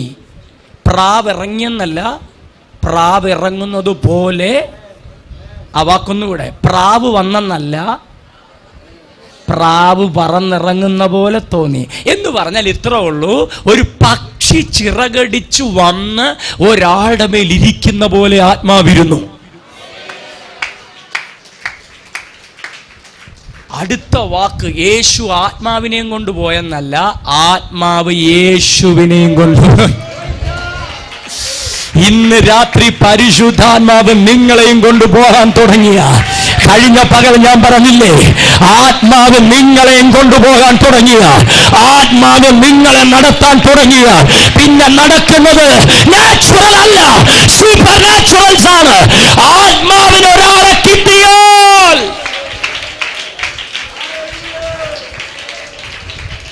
ഹല്ലേലൂയ. അപ്പൊ അതൊരു ഭയങ്കര മിസ്റ്ററിയാണത്. എല്ലാവരും നോക്കി നിന്നപ്പോൾ ഒരു പക്ഷി ചിറകടിച്ചു വരുന്ന പോലെ. ഇത് അന്ന് തുടങ്ങിയതല്ല. ഉൽപ്പത്തി പുസ്തകം 1-ാം അധ്യായത്തിൽ ഈ ഭൂമി വാഴും ശൂന്യമായി തീർന്നു. ആഴത്തിന്മീതെ ഇരുളുണ്ടായിരുന്നു, വെള്ളത്തിന്മീതെ ദൈവത്തിന്റെ ആത്മാവ് അസൈവാടിക്കൊണ്ടിരുന്നു. അത് ഭയങ്കര നല്ല വാക്കാണ് കേട്ടോ, അസൈവാടുക എന്ന് പറഞ്ഞാൽ അവിടെ കൊടുത്തിരിക്കുന്ന വാക്കെന്താണെന്നറിയോ? പരിവർത്തിക്കുക, അസൈവാടുക എന്ന് പറഞ്ഞാൽ അതിൻ്റെ അർത്ഥം, അവിടുത്തെ യഥാർത്ഥ വാക്കിൻ്റെ അർത്ഥം ഇത്രയേ ഉള്ളൂ, അടയിരിക്കുക. അടയിരിക്കുക എന്ന് പറഞ്ഞാൽ ഞാൻ പറഞ്ഞ മനസ്സിലായോ? നിങ്ങളുടെ വീട്ടിലെ കോഴി കുറേ മുട്ടകൾ വെച്ചിട്ട് അതിൻ്റെ പുറത്ത് കയറി 21 ദിവസമോ എനിക്കറിയത്തില്ല എത്രയോ ദിവസം കയറിയിരിക്കും. 21-ാം ദിവസം കോഴി പുറത്തിറങ്ങുമ്പോൾ മുട്ട പൊട്ടി അതിനകത്തുനിന്ന് കുഞ്ഞുങ്ങളുണ്ടാവും. ഇതിൻ്റെ പേരാണ് അടയിരിക്കുക. ഇതിൻ്റെ പേരാണ് അടയിരിക്കുക. ഉൽപ്പത്തി പുസ്തകം 1-ാം അധ്യായത്തിൽ എന്താ സംഭവിച്ചെന്നറിയോ? തകർന്ന ഭൂമിയുടെ മേൽ, ശൂന്യമായ ഭൂമിയുടെ മേൽ ഒരു പക്ഷി ചിറക് വിരിച്ചു വരുന്നത് പോലെ പരിശുദ്ധന്മാർ വന്നു, ഭൂമിയെ മറച്ചു. അസൈവാടി, ആത്മാവ് ഭൂമിയെ മറച്ചു. ആത്മാവ് ഭൂമിയെ മറച്ചു പിടിച്ചപ്പോൾ അതിനകത്ത് നിന്ന് അത്ഭുതങ്ങൾ ജനിച്ചു. Holy Spirit brooded like a bird on the earth. പരിശുദ്ധാത്മാവ് ഒരു പക്ഷിയെ പോലെ ഭൂമിയുടെ മേൽ വന്നിരുന്നു. ഇന്ന് ഞാൻ കാണുന്നത് അതേ പരിശുദ്ധാത്മാവ് പുതിയത് ജനിപ്പിക്കുവാൻ, പുതിയത് ഉരുവാക്കുവാൻ അതേ ആത്മാവ് നിദ്രവിളയിൽ ഒരു പക്ഷിയെ പോലെ ചിറകു വിരിച്ച് നിങ്ങളുടെ മേൽ വന്നിറങ്ങുകയാണ്. ഇതേ ആത്മാവ് യേശുവിൻ്റെ മേൽ ഒരു പക്ഷിയെപ്പോലെ പറന്നിറങ്ങി. ആത്മാവ് യേശുവിനെ നടത്തി. ഈ ആത്മാവ് നമ്മെ മരുഭൂമി നടത്തിയാലും നിങ്ങൾ ചിന്തിച്ചോ, മരുഭൂമി നിങ്ങളുടെ ജയമായിരിക്കും. ആത്മാവ് നടത്തിയിട്ടാണ് നിങ്ങൾ മരുഭൂമിയിൽ ഇരിക്കുന്നെങ്കിൽ അവിടെ പരാജയം പിശാചിനാണ്. അപ്പൊ ആത്മാവ് യേശുവിനെ നടത്തി. അന്നു മുതൽ യേശു അത്ഭുതം ചെയ്തില്ല, യേശു ചെയ്തതെല്ലാം അത്ഭുതമായി മാറി. എന്തോ വേടല്ലേ? യേശു രാവിലെ പ്രാർത്ഥിച്ച് അത്ഭുതം ചെയ്യാൻ ഇറങ്ങിയതല്ല, യേശു ചെയ്തതെല്ലാം അത്ഭുതമായി മാറിയതാണ്. യേശു പറഞ്ഞതെല്ലാം അത്ഭുതമായി മാറിയതാണ്. യേശു തൊട്ടതെല്ലാം അത്ഭുതമായി മാറിയതാണ്. യേശു നടന്നതെല്ലാം അത്ഭുതമായി മാറിയതാണ്. പരിശുദ്ധാത്മാവ് ഒരു വ്യക്തിയെ, ഒരു കുടുംബത്തെ, ഒരു ചർച്ചിനെ, ഒരു ദേശത്തെ, ഒരു രാജ്യത്തെ നിയന്ത്രിക്കാൻ തുടങ്ങിയാൽ അവർ ചെയ്യുന്നതെല്ലാം അത്ഭുതങ്ങളായിരിക്കും.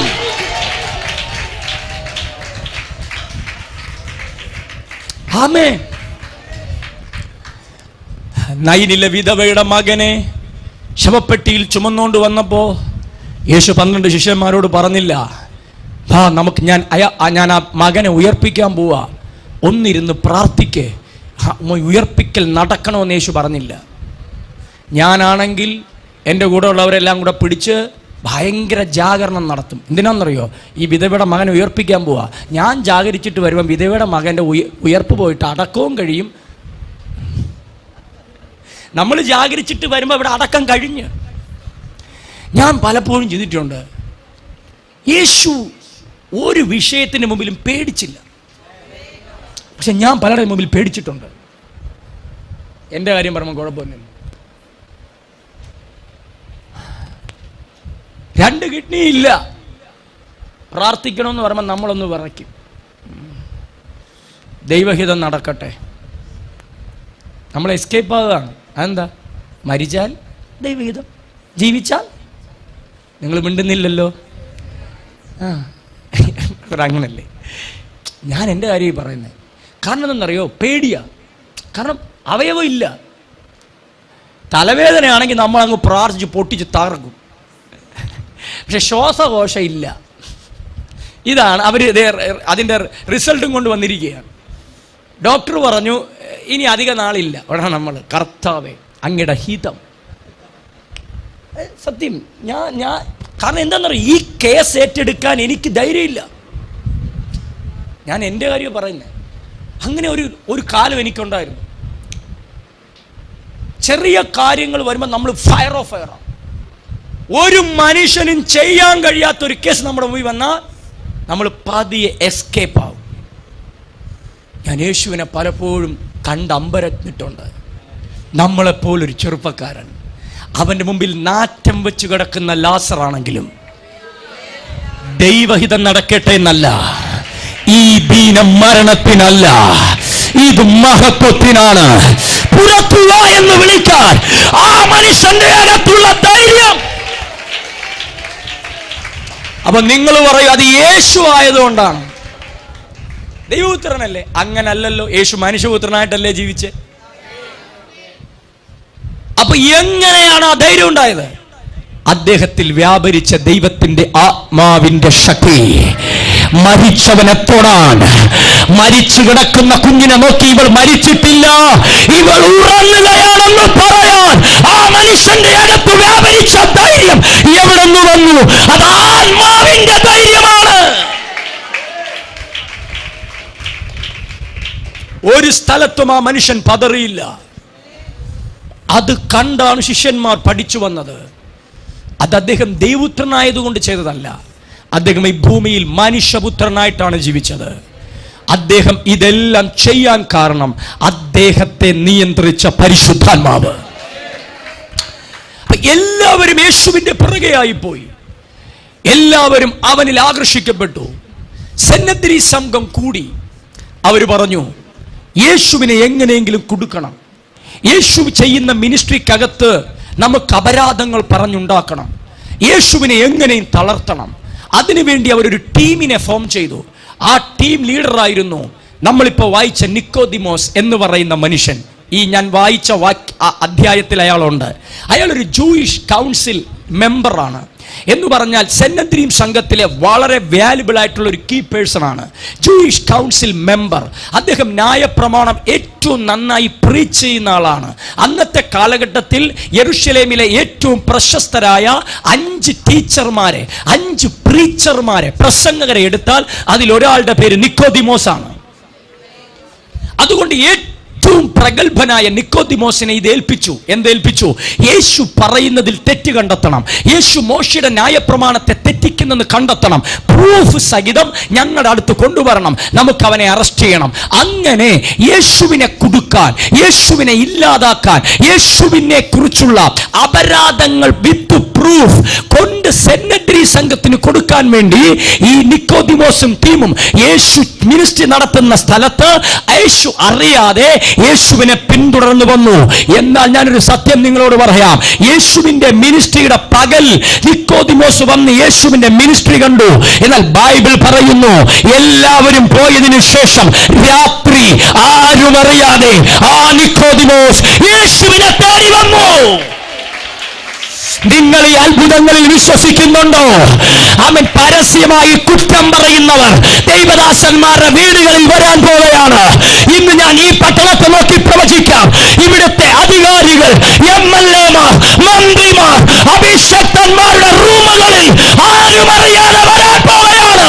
ഇതിന് ആമേൻ പറയാൻ സഭയ്ക്ക് കഴിയുമെങ്കിൽ ആമേൻ പറ. ഞാൻ വിശ്വസിക്കുന്നു, ഞാൻ വിശ്വസിക്കുന്നു, ഞാൻ വിശ്വസിക്കുന്നു. ആരും അറിയാത്ത രഹസ്യ കൂടിവരവുകൾ കേരളത്തിൽ ഉണ്ടാകാൻ പോവുകയാണ്, തമിഴ്നാട്ടിൽ ഉണ്ടാകാൻ പോവുകയാണ്.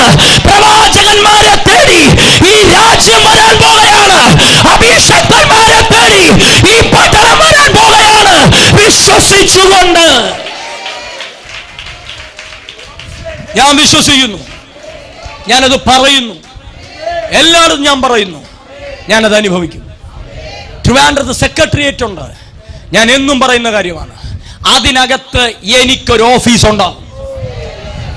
ചിലർ മണ്ടത്തരമാണെന്ന് പറയും, എവന് വേറെ പണിയില്ലെന്ന് ചോദിക്കും. നിങ്ങൾ അങ്ങനെ തന്നെ ചോദിക്കണം, എന്നാൽ മാത്രമേ അടുത്ത് ഞാൻ വരുമ്പം ആ ഫോട്ടോ നിങ്ങളെ കാണിച്ചു തരാൻ പറ്റുള്ളൂ. ഞാൻ വിശ്വസിക്കുന്നു, ഞാൻ വിശ്വസിക്കുന്നു. ഇതിൽ രാജാക്കന്മാരുണ്ടായിരുന്നു. അവരെന്ത് കാര്യം ചെയ്യണമെങ്കിലും പ്രവാചകനെ വിളിച്ച് ചോദിച്ചിട്ട് ചെയ്ത ചരിത്രം ഇതിലുണ്ട്. ഇത് വായിച്ച് രസിക്കാനുള്ളതല്ല.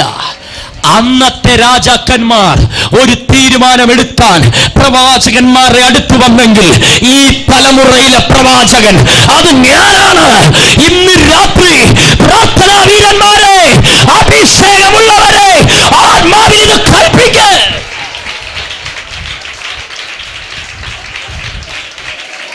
ഇത് സംഭവിക്കണം. കാരണം ഞങ്ങൾ പരിശുദ്ധാത്മാവിൽ ജീവിക്കുന്നവരാണ്, ജഡത്തിൽ ജീവിക്കുന്നവരല്ല എന്ന് നമ്മൾ പറയാൻ തുടങ്ങുന്നുവോ അന്ന് നിങ്ങൾ ചിലത് കാണാൻ തുടങ്ങും. അപ്പൊ നിക്കോദിമോസ് യേശുവിന്റെ മിനിസ്ട്രിയെ കൊടുക്കാൻ വന്നയാളാണ്. പക്ഷേ എല്ലാവരും പോയിട്ട് അന്ന് രാത്രി ആരും അറിയാതെ സീക്രട്ടായിട്ട് നിക്കോദിമോസ് യേശുവിന്റെ അടുത്ത് വന്നു. നിങ്ങൾ വീട്ടിൽ പോയി വാക്യം വായിച്ചു നോക്കണം.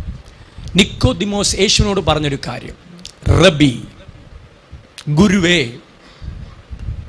നീ ദൈവത്തിൽ നിന്നും വന്നിരിക്കുന്നു. കണ്ണ് കാണാത്ത ബർത്തിയുമായി അത് പറഞ്ഞാൽ നമുക്ക് പറയാം അയാൾക്ക് സൗഖ്യം കിട്ടിയോണ്ടാ പറഞ്ഞ് യേശു ദൈവത്തിൽ നിന്ന് വന്നെന്ന്. മുടന്തി നടന്ന ഒരുവൻ ഇതെങ്ങനെ പറഞ്ഞാൽ നമുക്ക് പറയാം അയാളെ യേശു സൗഖ്യമാക്കിയത് കൊണ്ടാണ് പറഞ്ഞത്. പക്ഷെ നിക്കോദിമോസ് എന്ന് പറയുന്നത് ന്യായപ്രമാണം അരച്ചു കലക്കി കുടിച്ചവനാണ്. അവനൊരു കാര്യവും പെട്ടെന്ന് വിശ്വസിക്കത്തില്ല. അവൻ്റെ മുമ്പിൽ എപ്പോഴും ന്യായപ്രമാണം ഇങ്ങനെ എഴുതി നിരത്തിയിട്ടുണ്ട്. അവൻ ഏത് കാര്യവും സെൻസ് ചെയ്യുന്നത് ഇതിലൂടെയാണ്. ആ മനുഷ്യൻ അന്ന് രാത്രി യേശുവിനോട് പറഞ്ഞു, എനിക്കൊരു കാര്യം മനസ്സിലായി, നീ മറിയയിൽ നിന്നും വന്നവനല്ല. നീ ആശാരിയായ ജോസഫിൽ നിന്ന് വന്നവനല്ല. You are came from God. നീ ദൈവത്തിൽ നിന്നും വന്നിരിക്കുന്നു. ഇന്ന് രാത്രി ദൈവമേ, ഇതുപോലെ ചില കാര്യങ്ങൾ നിങ്ങളുടെ ജീവിതത്തിൽ സംഭവിക്കാൻ, എൻ്റെ ജീവിതത്തിൽ സംഭവിക്കാൻ, ഞാൻ ദൈവത്തിൽ നിന്നും വന്നയാളാണെന്ന് ഈ പട്ടണം തിരിച്ചറിയാൻ, ഞാൻ ദൈവത്തിൽ നിന്നും വന്നയാളാണ്, ഞാൻ വെറുതെ വന്നതല്ല, ദൈവം അയച്ചിട്ട് വന്നതാണ് എന്ന് തെളിയിക്കാൻ ചില അടയാളങ്ങൾ.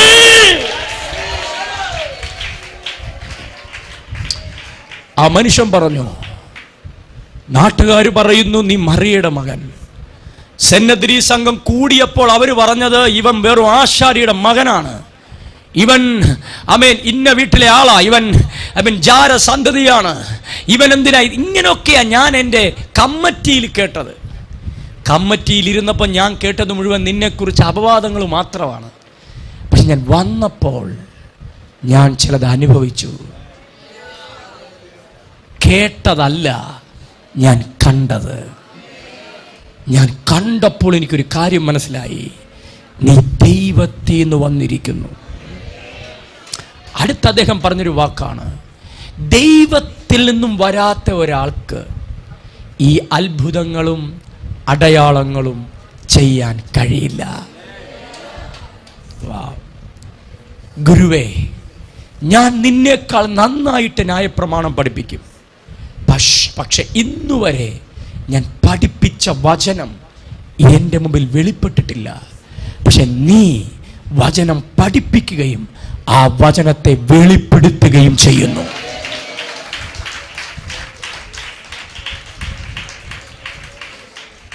ഞാൻ നല്ലൊരു പ്രീച്ചറാണ്, ഞാൻ പ്രസംഗിക്കുന്നുണ്ട്, പക്ഷെ നീ എല്ലാം വെളിപ്പെടുത്തുന്നുണ്ട്.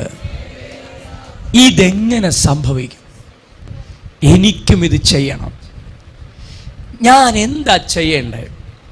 യേശു പറഞ്ഞു, ഉയരത്തിൽ നിന്നും, അല്ലെങ്കിൽ ഈ ദൈവരാജ്യത്തിൻ്റെ പ്രവൃത്തി ഒരാൾക്ക് എക്സ്പീരിയൻസ് ചെയ്യണമെങ്കിൽ അയാൾ വീണ്ടും ജനിക്കണം. അവിടെ കൊടുത്തിരിക്കുന്നത് അങ്ങനെയാണ്, വീണ്ടും ജനിക്കണം, പുതുതായി ജനിക്കണം. ഇങ്ങനെ ആ ഒരു അധ്യായത്തിൽ 2-3 കാര്യങ്ങൾ കൊടുത്തിട്ടുണ്ട്. ഒന്ന്, വീണ്ടും ജനിക്കണം, പുതുതായി ജനിക്കണം. പക്ഷെ ഈ വാക്യങ്ങളെ നമ്മൾ കുറച്ച് തിയോളജിക്കലി നമ്മൾ പഠിച്ചാൽ, എന്ന് പറഞ്ഞാൽ അത് എഴുതപ്പെട്ട റൂട്ട് ലാംഗ്വേജുകളിൽ നമ്മൾ അതിനെ ഒന്ന് പഠിച്ചാൽ, അവിടെ കൊടുത്തിരിക്കുന്നത് ബോൺ ഫ്രം എബവ്, ഉയരത്തിൽ നിന്ന് ജനിക്കണം. അടുത്തവിടെ കൊടുത്തിരിക്കുന്നത് ഉറവിടത്തിൽ നിന്ന് ജനിക്കണം. ഈ 2 വാക്കുകൾക്കാണ് നമ്മുടെ മലയാളത്തിൽ, തമിഴിൽ വീണ്ടും ജനിക്കുക, പുതുതായി ജനിക്കുക. അപ്പൊ പുതുതായി ജനിക്കണം എന്ന് പറഞ്ഞാൽ യേശു പറഞ്ഞത് ഉയരത്തിൽ നിന്ന് ജനിക്കണം. 2, ഉറവിടത്തിൽ, ബോൺ ഫ്രം ദ ഒറിജിൻ. നീ ഡ്യൂപ്ലിക്കേറ്റ് ആകരുത്, ഒറിജിനൽ ആയിരിക്കണം. ഏതൊരു കാര്യത്തിനും ഡ്യൂപ്ലിക്കേറ്റും ഉണ്ട്, ഒറിജിനലും ഉണ്ട്. അപ്പോൾ ഈ കിങ്ഡം അല്ലെങ്കിൽ ദൈവരാജ്യം നിനക്ക് കാണണമെങ്കിൽ നീ ജനിക്കണം. ഇത്രയും ന്യായപ്രമാണം പഠിച്ച് 12 വർഷം ഗ്രാജുവേറ്റ് ചെയ്ത നിക്കോദിമോസിന് ഈ ആള് പറഞ്ഞ കാര്യം മനസ്സിലായില്ല. ഉടനെ നിക്കോദിമോസ് ചോദിക്കുകയാണ്, ഞാനപ്പം ഇനിയും അമ്മയുടെ ഉദരത്തിൽ പോയി 10 മാസം കിടന്ന് സത്യം പറഞ്ഞ എനിക്ക് നിക്കോദിമോസിനോട് വളരെ മനുഷ്യ ഈ 12 വർഷം സെമിനാരിൽ പോയതിൻ്റെ വിലയെങ്കിലും കാണിക്കും. ഇപ്പം എൻ്റെ ഭാഷയെ പറയുകയാണ്, അന്നത്തെ സെമിനാരിയാണ്. ഈ 12 വർഷം പോയി, ഇപ്പം എൻ്റെ ഭാഷയെ പറഞ്ഞാൽ ഞാൻ 7 വർഷം പോയി പഠിച്ചതാണ് കേട്ടോ. കഞ്ഞിയും പേറും കുടിച്ചത് മാത്രമേ പ്രയോജനമുള്ളൂ. എന്ന് പറഞ്ഞാൽ പഠിക്കരുതെന്നല്ല ഞാൻ പറഞ്ഞത്, പഠിക്കണം. പക്ഷേ 7 വർഷം ഞാൻ പഠിച്ചിട്ട് എനിക്ക് റെവലേഷനൊന്നും വെളിപ്പെട്ട് കിട്ടിയില്ല കേട്ടോ. പക്ഷെ പഠിക്കണം, നന്നായിട്ട് തന്നെ പഠിക്കണം. നമുക്കൊരു ഡിഗ്രി ഉണ്ടാകണം.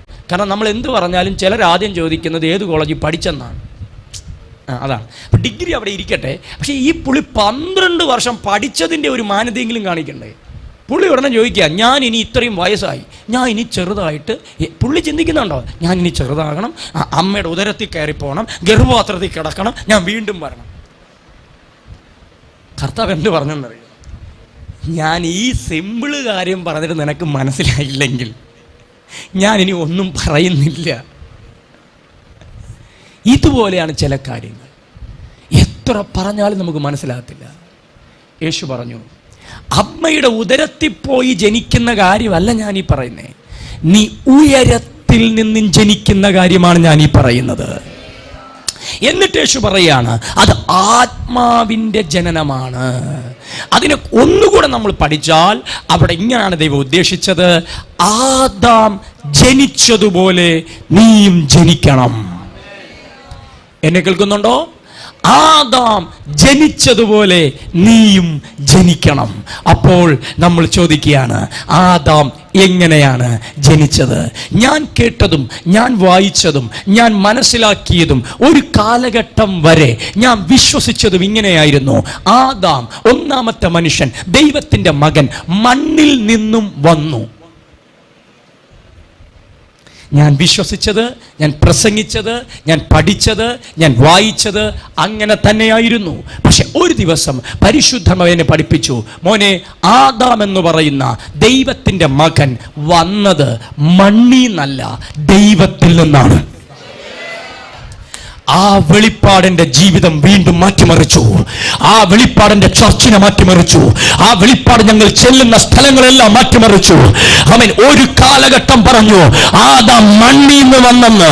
എന്നാൽ ദൈവം പറഞ്ഞു ആദാം എന്ന് പറഞ്ഞ മനുഷ്യൻ വന്നത് മണ്ണിൽ നിന്നല്ല, എന്റെ ശ്വാസത്തിലാണ്.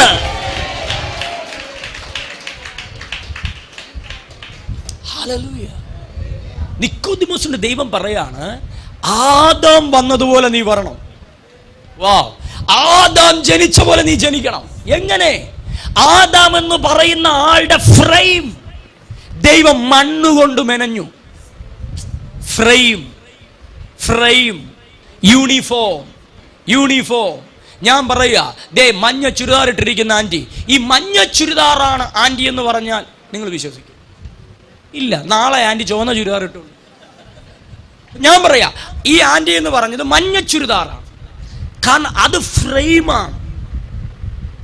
ഇതുപോലെ ആദാം എന്ന് പറയുന്ന ആളുടെ ഫ്രെയിം ദൈവം മണ്ണുകൊണ്ട് മെനഞ്ഞു. ആ മണ്ണിന് കൊടുത്തിരിക്കുന്നത് ആഫാർ എന്ന വാക്കാണ് എബ്രായ ഭാഷയിൽ. അത് കിട്ടിയില്ലെങ്കിലും വിട്ടുകളയണം. അത് മാത്രം പിടിച്ചോണ്ട് പോയിട്ട് നാളെ അന്യഭാഷയായിട്ട് പറയരുത്. കാരണം ചിലർക്ക് ഈ അന്യഭാഷ 25 വർഷമായിട്ട് ഒരു വാക്ക് പറഞ്ഞുകൊണ്ടിരിക്കുകയാണ്. അപ്പോഴാണ് ഈ ആഫാർ കിട്ടി. അറിയാതെ ആഫാർ പറഞ്ഞു കളയരുത്. അത് അന്യഭാഷയല്ല. ആഫാർ എന്ന വാക്കാണ് ഈ മണ്ണിന് കൊടുത്തിരിക്കുന്നത്. ദൈവം ആദാമിനെ മെനഞ്ഞത് ആഫാർ എന്ന് പറഞ്ഞാൽ നനവുള്ളത്, വീഴുന്നത്, ഉടയുന്നത്, നിലനിൽക്കാത്തത്. ഈ മണ്ണുകൊണ്ടാണ് ദൈവം ആദാമിന്റെ ഫ്രെയിം ഉണ്ടാക്കിയത്. ആ ഫ്രെയിം എഴുന്നേറ്റില്ല, ചലിച്ചില്ല, സംസാരിച്ചില്ല. അതിന്റെ അർത്ഥം അതിൽ ജീവൻ ഇല്ലായിരുന്നു എന്ന് പറഞ്ഞാൽ അതിൽ ആദാം ഇല്ലായിരുന്നു. ഞാൻ ഈ പറയുന്ന കാര്യം വളരെ ശ്രദ്ധിക്കണം കേട്ടോ. ഈ കഥ കേട്ടുകൊണ്ടിരിക്കുക എളുപ്പമാണ്, പക്ഷേ ഈ മിസ്റ്ററി പറയുമ്പം, റെവലേഷൻ പറയുമ്പം ഒരു മൈന്യൂട്ട് തെറ്റിയാൽ എല്ലാം തെറ്റി. അതുകൊണ്ടാണ് ഇങ്ങനത്തെ കാര്യങ്ങൾ പ്രസംഗിക്കാൻ വരെ എനിക്ക് പേടി. കാരണം ഒരു ചെറിയ കാര്യം കിട്ടിയില്ലെങ്കിൽ തീർന്ന്. കാരണം ഇതിനകത്ത് ഇപ്പോൾ ഒരാൾ ചിന്തിക്കുക, അപ്പം മനുഷ്യൻ മണ്ണിൽ നിന്നല്ലേ വന്നത്, തീർന്ന്. അതൊക്കെ നമുക്ക് വീട്ടിൽ പോയിട്ട് ചിന്തിക്കാം. ഈ പറയുന്ന കാര്യം ചിന്തിച്ചോ. ആദം എന്ന് പറയുന്ന ആളെ ദൈവം ആഫാർ, നനവുള്ള, നിലനിൽക്കാത്ത. ഇപ്പം മെനയുമ്പോഴേ ദൈവം പറയാണ്, ഇത് നിലനിൽക്കുന്നതല്ല, ഇത് ഉടഞ്ഞു പോകും. നിന്റെ അകത്ത് ഒരാൾ വരും, അവൻ ഉടയുന്നവനല്ല.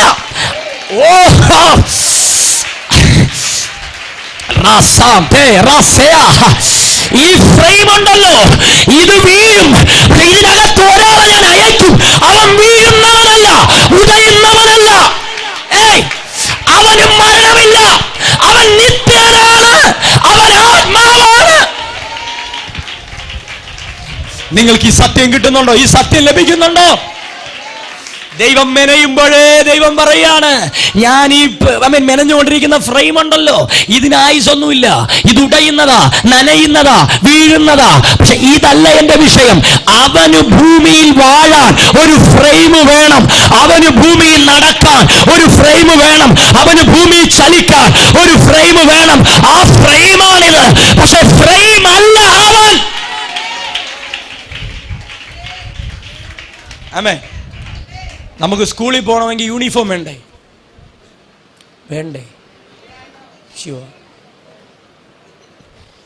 പക്ഷേ ആ യൂണിഫോം ഇട്ടുകൊണ്ടാണോ നിങ്ങൾ കല്യാണത്തിന് പോകുന്നത്? പക്ഷേ നിങ്ങൾ യൂണിഫോം ഇടാതെ സ്കൂളിൽ പോയാൽ സ്കൂളിൽ കയറ്റത്തില്ല. കാരണം സ്കൂളിൽ എൻ്റർ ആകണമെങ്കിൽ ഈ യൂണിഫോം വേണം. ആദാം എന്ന് പറയുന്ന ദൈവത്തിൻ്റെ മകൻ ഈ ഭൂമിയിൽ വസിക്കണമെങ്കിൽ അതിനൊരു യൂണിഫോം വേണം. നിങ്ങളിൽ ഒരാളെ ഞാനിപ്പോൾ ചന്ദ്രനിൽ അയക്കാൻ തീരുമാനിച്ചാൽ, അയ്യോ പാസ്റ്ററെ 9-10 ചോറ് കൊടുത്തില്ലെങ്കിൽ ഹസ്ബൻഡ് എന്നെ അടിക്കും, എന്നെ ചന്ദ്രനിൽ. ഉദാഹരണം, ചന്ദ്രനിലോട്ട് നിങ്ങളെ വിടാൻ തീരുമാനിച്ചാൽ നിങ്ങളിപ്പോൾ ഇട്ടേക്കുന്ന ഡ്രസ്സുമായിട്ട് നേരെ തുമ്പ റോക്കറ്റ് വിക്ഷേപണ കേന്ദ്രത്തിൽ ചെന്നാൽ നിങ്ങളെ കയറ്റി വിടില്ല. അവിടെ ചെല്ലുമ്പോൾ നിങ്ങൾക്ക് പുതിയൊരു യൂണിഫോം തരും. അതൊക്കെ എടുത്തിട്ട് ഹെൽമെറ്റും കൂടെ ഇട്ട് കഴിഞ്ഞാൽ ആരും നിങ്ങളെ കണ്ടാൽ പേടിച്ചു പോകും. അതെന്തിനാ അതൊക്കെ എടുത്തിട്ടത്? ഞാൻ എന്തായാലും ഇൻഷർട്ട് ചെയ്ത് വന്നതാ, എനിക്ക് ഇങ്ങനെ ചൊവ്വായി പോകണം. അപ്പം അവർ പറയും, നീ ചൊവ്വായി പോയിട്ട് ഇവിടെ നിന്ന് ഉയരത്തില്ല. നിനക്ക് മറ്റൊരു ഗ്രഹത്തിൽ പോകണമെങ്കിൽ അവിടെ നിലനിൽക്കാൻ കഴിയുന്ന ചില കാര്യങ്ങൾ നീ ധരിക്കണം. അതാണ് ചന്ദ്രനിൽ ഇറങ്ങുന്നവരെ കണ്ടിട്ടുണ്ടോ? നമ്മൾ കണ്ടിട്ടില്ലേ? ഹെൽമെറ്റൊക്കെ വെച്ച് ഇങ്ങനെയൊക്കെ നടക്കുന്നേ. പക്ഷെ അവർ തിരിച്ച് ഇവിടെ വന്നതിന് ശേഷം ഇതും ഇട്ടുകൊണ്ടല്ല വീട്ടിൽ പോകുന്നത്. ഇല്ലെങ്കിലേ ചൊവ്വയിൽ ഇറങ്ങിയത് ഇങ്ങനെ, പക്ഷെ വീട്ടിൽ പോകും ഇതെല്ലാം അഴിച്ചു കളഞ്ഞിട്ടോ. അതെന്താ കാര്യം? ചൊവ്വയിൽ ഇറങ്ങി നിൽക്കണമെങ്കിൽ ഇത്രേ ഉള്ളൂ. വീട്ടിൽ പോകുമ്പോൾ ഇത് അഴിച്ചേച്ച് പോകും. എന്നിട്ടും മനസ്സിലായില്ല. നിങ്ങളെ നിദ്രവിളയിൽ എൻ്റെ ദൈവത്തിന് തൻ്റെ രാജ്യം വെളിപ്പെടുത്താൻ ദൈവം അയച്ചിരിക്കുക. അങ്ങനെ അയക്കണമെങ്കിൽ ഇവിടെ വസിക്കാൻ ഈ ശരീരം ആവശ്യമുണ്ട്. ഇല്ല, അത് ഇവിടെ ഇരിക്കാൻ പറ്റത്തില്ല. ഞാനിപ്പോൾ ആത്മാവായിട്ടാണ് അവിടെ വന്നാൽ ആൻറ്റിക്ക് എന്നെ കാണാൻ പറ്റുമോ? ഞാൻ ആത്മാവായിട്ട് വന്നാൽ ഇവിടെ വല്ലതും നടക്കുമോ? ഞാൻ പാസ്റ്ററോട് പറയാം, ഞാൻ ആത്മാവായിട്ട് വരാം. നിങ്ങൾ എന്നെ കാണുന്നത് ഞാൻ ഈ ശരീരത്തിലിരിക്കുന്നതുകൊണ്ടാണ്. പക്ഷേ ഞാൻ എൻ്റെ വീട്ടിൽ എന്ന് പറഞ്ഞാൽ എൻ്റെ ഭാര്യ ഇരിക്കുന്ന എൻ്റെ വീട്ടിലല്ല, എൻ്റെ അപ്പനിരിക്കുന്ന എൻ്റെ വീട്ടിൽ പോകുമ്പോൾ ഞാനിത് അഴിച്ചിട്ടേട്ട് പോകും. അതിന് ചിലപ്പോൾ നിങ്ങൾ വിളിക്കും അത് മരണമെന്ന്, പക്ഷെ ഞാൻ മരണമെന്ന് വിളിക്കില്ല. ഹല്ലേലൂയ പറഞ്ഞേ. എനിക്ക് ഭൂമിയിൽ ദൈവം തന്ന കാലം ഞാൻ ഇവിടെ ജീവിച്ചു. ഞാൻ യൂണിഫോം അഴിച്ചിട്ട് വീട്ടിൽ പോയി. ആഹാ, ഇപ്പൊ മരണ വീട്ടിൽ ചെന്ന് കൈയടിച്ച് പാടാൻ തോന്നുന്നില്ലേ? ഞാൻ അങ്ങനെയാണ്. ആമേൻ. മരണ വീടിനെ കൺവെൻഷൻ ആക്കാനാണ് ഇപ്പൊ എന്റെ പദ്ധതി. നല്ല ആമേൻ പറ. ഏറ്റവും വലിയ ആരാധന നടക്കേണ്ടത് മരണ വീട്ടിലാണ് കേട്ടോ. ഇവിടുത്തെ മറ്റുള്ള എല്ലാവരുടെ വീട്ടിൽ പോയിക്കോ കണ്ണുനീരായിരിക്കും, പക്ഷെ നമ്മുടെ വീട്ടിൽ ഫുൾ കൺവെൻഷൻ പോലെ നടത്തണം. ചിലപ്പോൾ നിങ്ങൾക്ക് നാളുകളിൽ ഈ വൈറൽ വീഡിയോയിലൊക്കെ കാണാൻ പറ്റും, ദേ അരവിന്ദ് മോഹൻ മരണ വീട്ടിൽ കൺവെൻഷൻ നടത്തുന്നു. അപ്പൊ പറയണം അത് അങ്ങനൊന്നുമല്ല, പുള്ളി അന്നേ പറഞ്ഞിട്ട് പോയതാണ്. ഇത് മനസ്സിലാകാത്ത ശാസ്ത്രിമാർ വേണമെങ്കിൽ ക്ലിപ്പ് എടുത്തിട്ട് പറയും. ഹലോ, ശാസ്ത്രിമാർ എല്ലായിടത്തും ഉണ്ടല്ലോ. ആമേൻ. അപ്പൊ ഞാൻ പറഞ്ഞു വരുന്നത്, ആദാം എന്ന് പറയുന്ന ഫ്രെയിമാണ് ആദാമിന്റെ ശരീരം. ജഡം. പക്ഷെ അതിന് ജീവനില്ല. അതുകൊണ്ടാണ് പറഞ്ഞത് ആത്മാവില്ലാത്തതെല്ലാം ചത്തതാണ്. അതിനെ കൈയെടുത്ത് ഹല്ലേലൂയ പറയാൻ പറഞ്ഞാൽ കൈ വിടുമ്പോൾ താഴെ പോകും. ചിലരെ കണ്ടിട്ടില്ലേ, പാസ്റ്റർ കൂടെ നടന്നാൽ കൂടെ ഇരിക്കും, വിളിച്ചോണ്ട് വന്നാൽ വിളിച്ചോണ്ട് വരും. ഒരു നിമിഷം തെറ്റിയാ ദാ കിടക്കും. ഏതെങ്കിലും ഡെഡ് ബോഡിയെ ഹല്ലേലൂയ പറയിപ്പിക്കാൻ ശ്രമിച്ചാൽ പറയോ? മകളെ പറയോ? മരിച്ചു കിടക്കുക, ഹല്ലേലൂയ പറ, സ്തോത്രം പറ, ആരാധിക്ക്. അവൻ നമ്മളെ തന്നെ നോയിക്കൊണ്ടിരിക്കും. അവൻ നമ്മളോട് പറയും ചെയ്യണമെന്ന് ആഗ്രഹമുണ്ട്, പക്ഷെ ഞാൻ ചത്തുപോയി. ചിലരുടെ മുഖം നോക്കുമ്പം പാസ്റ്ററെ ഈ പറയുന്നതൊക്കെ എനിക്ക് അനുഭവിക്കണമെന്ന് ആഗ്രഹമുണ്ട്, പക്ഷെ ഞാൻ മരിച്ചിട്ട് ഇപ്പൊ എത്ര വർഷമായെന്നറിയാമോ, പിന്നെ പള്ളിയിൽ ഇരിക്കുന്നേ ഉള്ളൂ. അതുകൊണ്ടാണ് ഞാൻ പറയുന്നത്, ഈ 21 ദിവസത്തിന്റെ ഏതെങ്കിലും ഒരു ദിവസം നീ വീണ്ടും ജനിക്കണം. കാരണം അടിച്ചു കയറാൻ നീ ഉയർത്തെഴുന്നേൽക്കണം. നീ പുതുതായി ജനിക്കണം. നീ ജനിച്ചാലേ ദൈവരാജ്യം കാണാൻ കഴിയൂ. ആദാം ജനിച്ചതുപോലെ ദൈവം ആദാമിന്റെ ഫ്രെയിം നിർമ്മിക്കുമ്പോഴേ ദൈവം പറഞ്ഞു ഇതിന് ഗ്യാരണ്ടി ഉള്ളതല്ല, ഇത് പൊളിയും, ഇത് വീഴും. പക്ഷെ ഗ്യാരണ്ടി ഉള്ള ഒരു സാധനം ഞാൻ തരാം, അത് മണ്ണീന്നല്ല. ദൈവം ആദാമിൽ ശ്വസിച്ചു. ദൈവത്തിൽ നിന്നും ശ്വാസം ആദാമിൽ വ്യാപരിച്ചപ്പോൾ ആദാം എഴുന്നേറ്റു. ആ ശ്വാസമാണ് ഇന്ന് രാത്രി ഈ ചർച്ചിനകത്ത് ആഞ്ഞടിച്ചുകൊണ്ടിരിക്കുന്നത്. മരിച്ചതിനെ ജീവിപ്പിക്കാൻ, ഇല്ലാത്തതിനെ ഉള്ളതുപോലെ വിളിച്ചു വരുത്താൻ. ദൈവത്തിന്റെ ശ്വാസം ആദാം അനുഭവിച്ചു. ഇതാണ് ജനനം. എന്താണ് ജനനം? ദൈവത്തിന്റെ ശ്വാസം. പഴയ നിയമത്തിൽ പരിശുദ്ധാത്മാവിന് പറയുന്ന പേരാണ് റൂഹ. പഴയ നിയമത്തിൽ എബ്രായ ഭാഷയിൽ ഹോളി സ്പിരിറ്റിനെ വിളിക്കുന്നത് റൂഹ എന്നാണ്. റൂഹ എന്ന വാക്കിന്റെ അർത്ഥം കാറ്റ്, ശ്വാസം. പുതിയ നിയമത്തിൽ പരിശുദ്ധാത്മാവിന്റെ ഗ്രീക്ക് വേർഡ് ന്യൂമ എന്നാണ്. അതിന്റെ അർത്ഥം ആത്മാവ്. അപ്പൊ പഴയ നിയമത്തിൽ പരിശുദ്ധാത്മാവിനെ വിളിച്ചുകൊണ്ടിരുന്നത് കാറ്റ്, ശ്വാസം. ഇനി നിങ്ങൾ വീട്ടിൽ പോയി പഴയ നിയമം വായിക്കണം. ചില സ്ഥലത്ത് കാറ്റടിച്ചു, അത് കാറ്റല്ല, അത് അദ്ദേഹം വന്നതാണ്. മോശ കടലിനെ നോക്കി പ്രാർത്ഥിച്ചു, ഒരു കിഴക്കൻ കാറ്റടിച്ചു. നിങ്ങൾ എന്താണ് വിചാരിച്ചത്? കിഴക്കുന്ന ഒരു കൊടുങ്കാറ്റ് അടിച്ചെന്നു? അല്ല, അവിടെ എഴുതി വെച്ചിട്ടുണ്ട് അടിച്ചത് കാറ്റല്ല, റൂഹയാണ്. റൂഹ വന്നിറങ്ങിയപ്പോൾ കടൽ പിളർന്നു, കടൽ പിൻവാങ്ങി. ഇയ്യോബിന്റെ വീട്ടിലൊരു കാറ്റടിച്ചു, ഇയ്യോബിനുള്ളതെല്ലാം കൊണ്ടുപോയപ്പോ എല്ലാരും പറഞ്ഞു തീർന്നടാന്ന്. എന്നാൽ അടുത്ത അദ്ദേഹം എഴുതി വെച്ചു വീണ്ടും ഒരു കാറ്റടിച്ചു. ആ കാറ്റിൽ യഹോവ ഉണ്ടായിരുന്നു. ആ കാറ്റിന്റെ പേര് റൂഹ. നഷ്ടപ്പെട്ടത് ഇരട്ടിയായി തിരിച്ചു വന്നു. ഇന്ന് രാത്രി ഈ കാറ്റിൽ ഞാൻ വിശ്വസിക്കുന്നു, നഷ്ടപ്പെട്ടത് മടക്കിക്കൊണ്ടുവരുന്ന, വഴികൾ തുറക്കുന്ന, അസ്ഥികളെ ജീവിപ്പിക്കുന്ന ഒരു ശ്വാസം. ആദാം ദൈവത്തിന്റെ ശ്വാസം അനുഭവിച്ചു. എപ്പോൾ അദ്ദേഹം അനുഭവിച്ചോ അപ്പോൾ അദ്ദേഹം ജീവിച്ചു. ഞാൻ ശ്വസിക്കുന്നുണ്ട്, ഇല്ലേ? നിങ്ങളും ശ്വസിക്കുന്നുണ്ട്. പക്ഷെ നിങ്ങളുടെ ശ്വാസം ഞാൻ അനുഭവിക്കുന്നില്ല, എൻ്റെ ശ്വാസം നിങ്ങളും. പക്ഷെ ഞാനിപ്പോൾ ഈ മോനോട് പറയുകയാണ്, മോനെ, എനിക്ക് ഞാൻ പറയുന്ന മലയാളം മനസ്സിലാവുന്നുണ്ടോടാ? എനിക്ക് ഇവരാരും കേൾക്കാതെ ഒരു രഹസ്യം നിന്നോട് പറയാനുണ്ട്. ഞാൻ ആ പറഞ്ഞ മലയാളം മനസ്സിലായോ? നിനക്ക് മനസ്സിലായോ? ഇവരാരും കേൾക്കാതെ ഒരു കാര്യം എനിക്ക് നിന്നോട് പറയണം. ഇപ്പോൾ രഹസ്യം ഇപ്പൊ പറയണം. എനിക്കിപ്പോൾ പറയണം നിന്നോട് ഒരു കാര്യം, എനിക്ക് നിന്നോട് പറയാനുണ്ട്. പക്ഷെ ഇപ്പൊ ഇങ്ങനെ ഞാൻ പറഞ്ഞ് ഇവരെല്ലാവരും കേൾക്കും. പക്കത്ത് വാ, എഴുന്നേറ്റ് പക്കത്ത് വാ, എളുമ്പി വാ. ഓക്കെ, ഇപ്പൊ എന്ത് സംഭവിച്ചു? നീ വാ.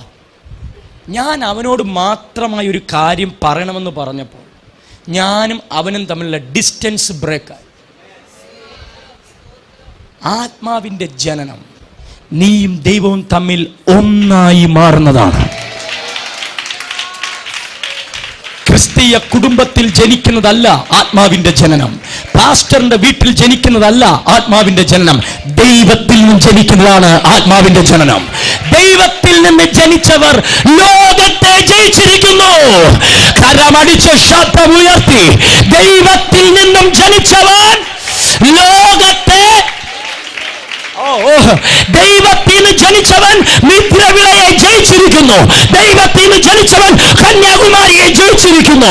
ദൈവത്തിൽ നിന്ന് ജനിച്ചവൻ ഇന്ത്യയെ ജയിച്ചിരിക്കുന്നു. ദൈവത്തിൽ നിന്ന് ജനിച്ചവൻ ലോകത്തെ ജയിച്ചിരിക്കുന്നു. Are you born from God? എങ്കിൽ വചനം പറയുന്നു, നിങ്ങൾ ലോകത്തെ ജയിച്ചിരിക്കുന്നു. ഈ കുഞ്ഞിന്റെ അടുത്തെത്തി. കണ്ടോ? ഞാനിപ്പോൾ അവനോട് രഹസ്യം പറയാൻ പോയാൽ ഞാൻ എൻ്റെ ചുണ്ടുകൾ അവൻ്റെ ചെവിയുടെ അടുക്കൽ കൊണ്ടുവരും. ഞാൻ പറയുമ്പോൾ എൻ്റെ ശ്വാസം അവൻ്റെ ത്വക്കിലടിക്കും. ആദാം ദൈവവും ഒന്നായി. ദൈവത്തിൻ്റെ ശ്വാസം ആദാം അനുഭവിച്ചു, ആദാം ജീവിച്ചു. ദൈവം നിക്കോദിമോസിനോട് പറഞ്ഞു, ഇതുപോലൊരു ജനനമുണ്ട്. അത് നീ ഭൂമി ജനിക്കുന്നതല്ല, ഉയരത്തിൽ നിന്ന് ജനിക്കുന്നതാണ്. ആ ആത്മാവ് നിന്നിൽ വ്യാപിക്കുമ്പോൾ, നീ ആത്മാവിൽ ജനിക്കുമ്പോൾ, ഈ ജഡം നിന്നിൽ പരാജയപ്പെടുമ്പോൾ, ആത്മാവ് നിന്റെ കർത്തൃത്വം ഏറ്റെടുക്കുമ്പോൾ നീ ദൈവരാജ്യം കാണാൻ തുടങ്ങും. എനിക്ക് 2 കണ്ണുകളുണ്ട്, അതുകൊണ്ടാണ് ഞാൻ മോളെ കാണുന്നത്. എനിക്ക് 2 കാലുകളുണ്ട്, അതുകൊണ്ടാണ് ട്രിവാൻഡ്രത്ത് ഞാൻ നിദ്രവിളയിലെത്തിയത്. ശരിയല്ലേ? ശരിയല്ലേ? അവൾ പറഞ്ഞ അല്ല. എനിക്ക് കൈകൊണ്ട്, അതുകൊണ്ട് ഞാൻ മൈക്ക് പിടിക്കുന്നത്. എൻ്റെ ശരീരം ഉണ്ടപ്പോൾ ഞാൻ ഇതൊക്കെ ചെയ്തു, ഞാൻ ഇതെല്ലാം കണ്ടു. ഇതുപോലെ നിങ്ങളുടെ ആത്മാവിന് കണ്ണുകളുണ്ട്, നിങ്ങളുടെ ആത്മാവിന് കാലുകളുണ്ട്, നിങ്ങളുടെ ആത്മാവിന് കൈകളുണ്ട്. ഒരു ശരീരം ജീവിക്കപ്പെട്ടപ്പോൾ ഇതെല്ലാം നടക്കുമെങ്കിൽ ആത്മാവ് ജീവിക്കപ്പെട്ടാൽ നീ ദൈവരാജ്യം കാണും, ദൈവരാജ്യത്തിൽ ഇരിക്കും, ദൈവരാജ്യം അനുഭവിക്കും, ദൈവരാജ്യത്തിലുള്ളത് നീ എടുക്കും, ദൈവരാജ്യത്തിലുള്ളത് പ്രാപിക്കും. ആണ് നിക്കോദിമോസിനോട് യേശു പറഞ്ഞു, ഇത് ദൈവരാജ്യമാണ്. ദൈവരാജ്യം കാണണമെങ്കിൽ, ദൈവരാജ്യത്തിൽ കടക്കണമെങ്കിൽ, ദൈവരാജ്യം അനുഭവിക്കണമെങ്കിൽ നീ ആത്മാവിൽ ജനിക്കണം. പരിശുദ്ധാത്മാവ് നമ്മിൽ കർത്തൃത്വം ഏറ്റെടുക്കണം.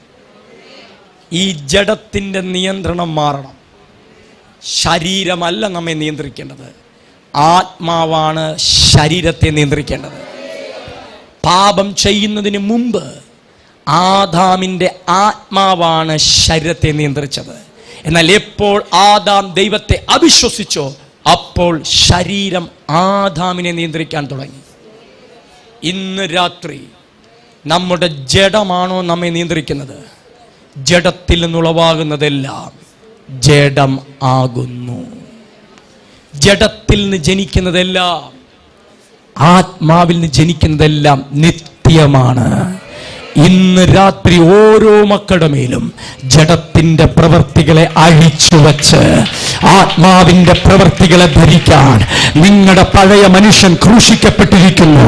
നിങ്ങളുടെ പഴയ മനുഷ്യൻ അവനോടുകൂടെ ക്രൂശിക്കപ്പെട്ടിരിക്കുന്നു. ഇപ്പോൾ നിങ്ങൾ ജീവിക്കുന്നത് പഴയ മനുഷ്യനിലല്ല, പുതിയ മനുഷ്യനിലാണ്, ആത്മമനുഷ്യനിലാണ്. പുതിയ മനുഷ്യനിലാണ്, ആത്മമനുഷ്യനിലാണ്. ആത്മാവിന്റെ ഫലങ്ങളും ആത്മാവിന്റെ വരങ്ങളും ഒരുപോലെ റിലീസാകാൻ ജഡത്തിന്റെ പ്രവൃത്തികളെ ഉരിഞ്ഞിട്ട് ആത്മാവിന്റെ പ്രവൃത്തിയെ ധരിക്കുകയും. ഈ രാത്രി നമ്മൾ ആരാധിക്കുമ്പോൾ നിങ്ങളുടെ വസ്ത്രം നിങ്ങൾ എടുത്ത് കളയുന്നത് പോലെ, ഉരിഞ്ഞു മാറ്റുന്നത് പോലെ നമ്മുടെ ജീവിതത്തെ, കുടുംബത്തെ, ചിന്തകളെ, ലൈഫിനെ ഭരണം നടത്തുന്ന ആ ജഡത്തെ ഇന്നുരിഞ്ഞിട്ട് ആത്മാവിനെ ധരിച്ചുകൊണ്ട് ദൈവരാജ്യത്തിന്റെ അനുഭവങ്ങൾ, ദൈവരാജ്യത്തിന്റെ സൗഖ്യം, ദൈവരാജ്യത്തിന്റെ ശക്തി, ദൈവരാജ്യത്തിന്റെ വിടുതൽ, ദൈവരാജ്യത്തിന്റെ സമൃദ്ധി, ദൈവരാജ്യത്തിന്റെ സമാധാനം, ദൈവരാജ്യത്തിന്റെ സ്വസ്ഥത, ഇത് നിങ്ങൾ അനുഭവിക്കണമെന്ന് എന്റെ ദൈവം ആഗ്രഹിക്കുന്നു. ദൈവസ്ഥൽ ചാടി എഴുന്നേൽക്കാം. എഴുന്നേൽക്കുന്നില്ലേ? Thank you. പരിശുദ്ധാത്മാവ് അദ്ദേഹം എത്ര നല്ലവനാണ്. അദ്ദേഹം വസിക്കുന്ന വീടാണ് നിങ്ങൾ. നിങ്ങൾ ആരാന്നറിയോ?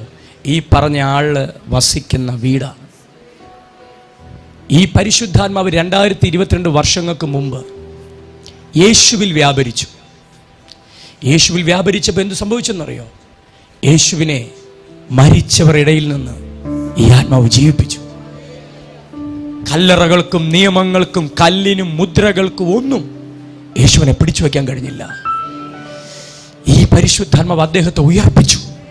അവനെ ഉയർപ്പിച്ചതാണ്. നിയമങ്ങൾ മുഴുവൻ എതിരായിരുന്നു.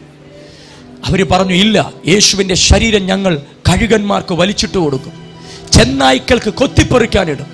അങ്ങനെ നിയമം പാസ്സാക്കി ഇട്ടപ്പോഴാ ആരും ചിന്തിക്കാത്ത, ആരും കാണാത്ത ഈ നിക്കോദിമോസ് അന്ന് വന്നു. സെന്നദ്രി സംഘത്തിലെ ഈ മനുഷ്യൻ യേശു ക്രൂശിക്കിടന്നപ്പോ വന്നു. എന്തിനു വന്നെന്നറിയോ?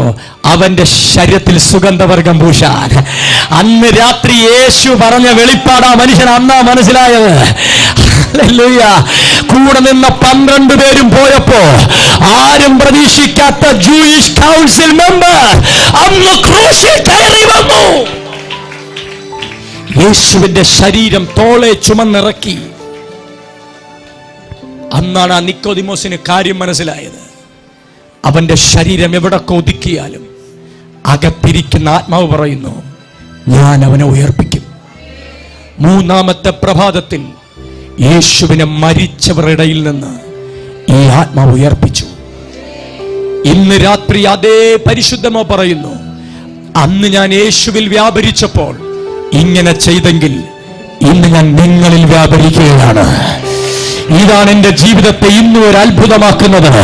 ഇതാണ് എന്നെ ഇന്നും ഭ്രാന്ത് പിടിപ്പിക്കുന്നത്. അന്ന് യേശുവിൽ വ്യാപരിച്ച ആത്മാവ് ഇന്ന് അരവിന്ദിൽ വ്യാപരിക്കുന്നു. അന്ന് യേശുവിൽ വ്യാപരിച്ചപ്പോൾ മരണം, ശാപം, പാപം തോറ്റുപോയെങ്കിൽ ഇന്ന് ആ മനുഷ്യൻ, ഇന്ന് ആ വ്യക്തി എന്നിൽ വ്യാപരിക്കുമ്പോൾ ഞാനെങ്ങനെ തോറ്റുപോകും? ഞാനെങ്ങനെ തോറ്റുപോകും? ആത്മാവ് നിങ്ങളോട് പറയുന്നു, അവൻ നിങ്ങളെയും ഉയർപ്പിക്കും. ഇത് പുനരുത്ഥാനത്തിന്റെ ആത്മാവാണ്. കണ്ണുകൾ അടച്ച് നിങ്ങൾക്കതൊന്ന് മനസ്സിലാക്കി ആ മനുഷ്യൻ എൻ്റെ കൂടെയാണ്. അതുകൊണ്ട് ബൈബിൾ പറയുന്നു, അവൻ നിങ്ങളുടെ കാര്യസ്ഥനാണ്. അദ്ദേഹം നിങ്ങളുടെ അഡ്വക്കേറ്റാണ്. നിങ്ങൾക്ക് വേണ്ടി വാദിക്കാൻ ഈ ഭൂമിയിൽ ദൈവം അയച്ച ആളാണ്. ആരൊക്കെ നിങ്ങൾക്ക് വിരോധമായി വാദിച്ചാലും നിങ്ങൾക്ക് അനുകൂലമായി അദ്ദേഹം വാദിക്കും.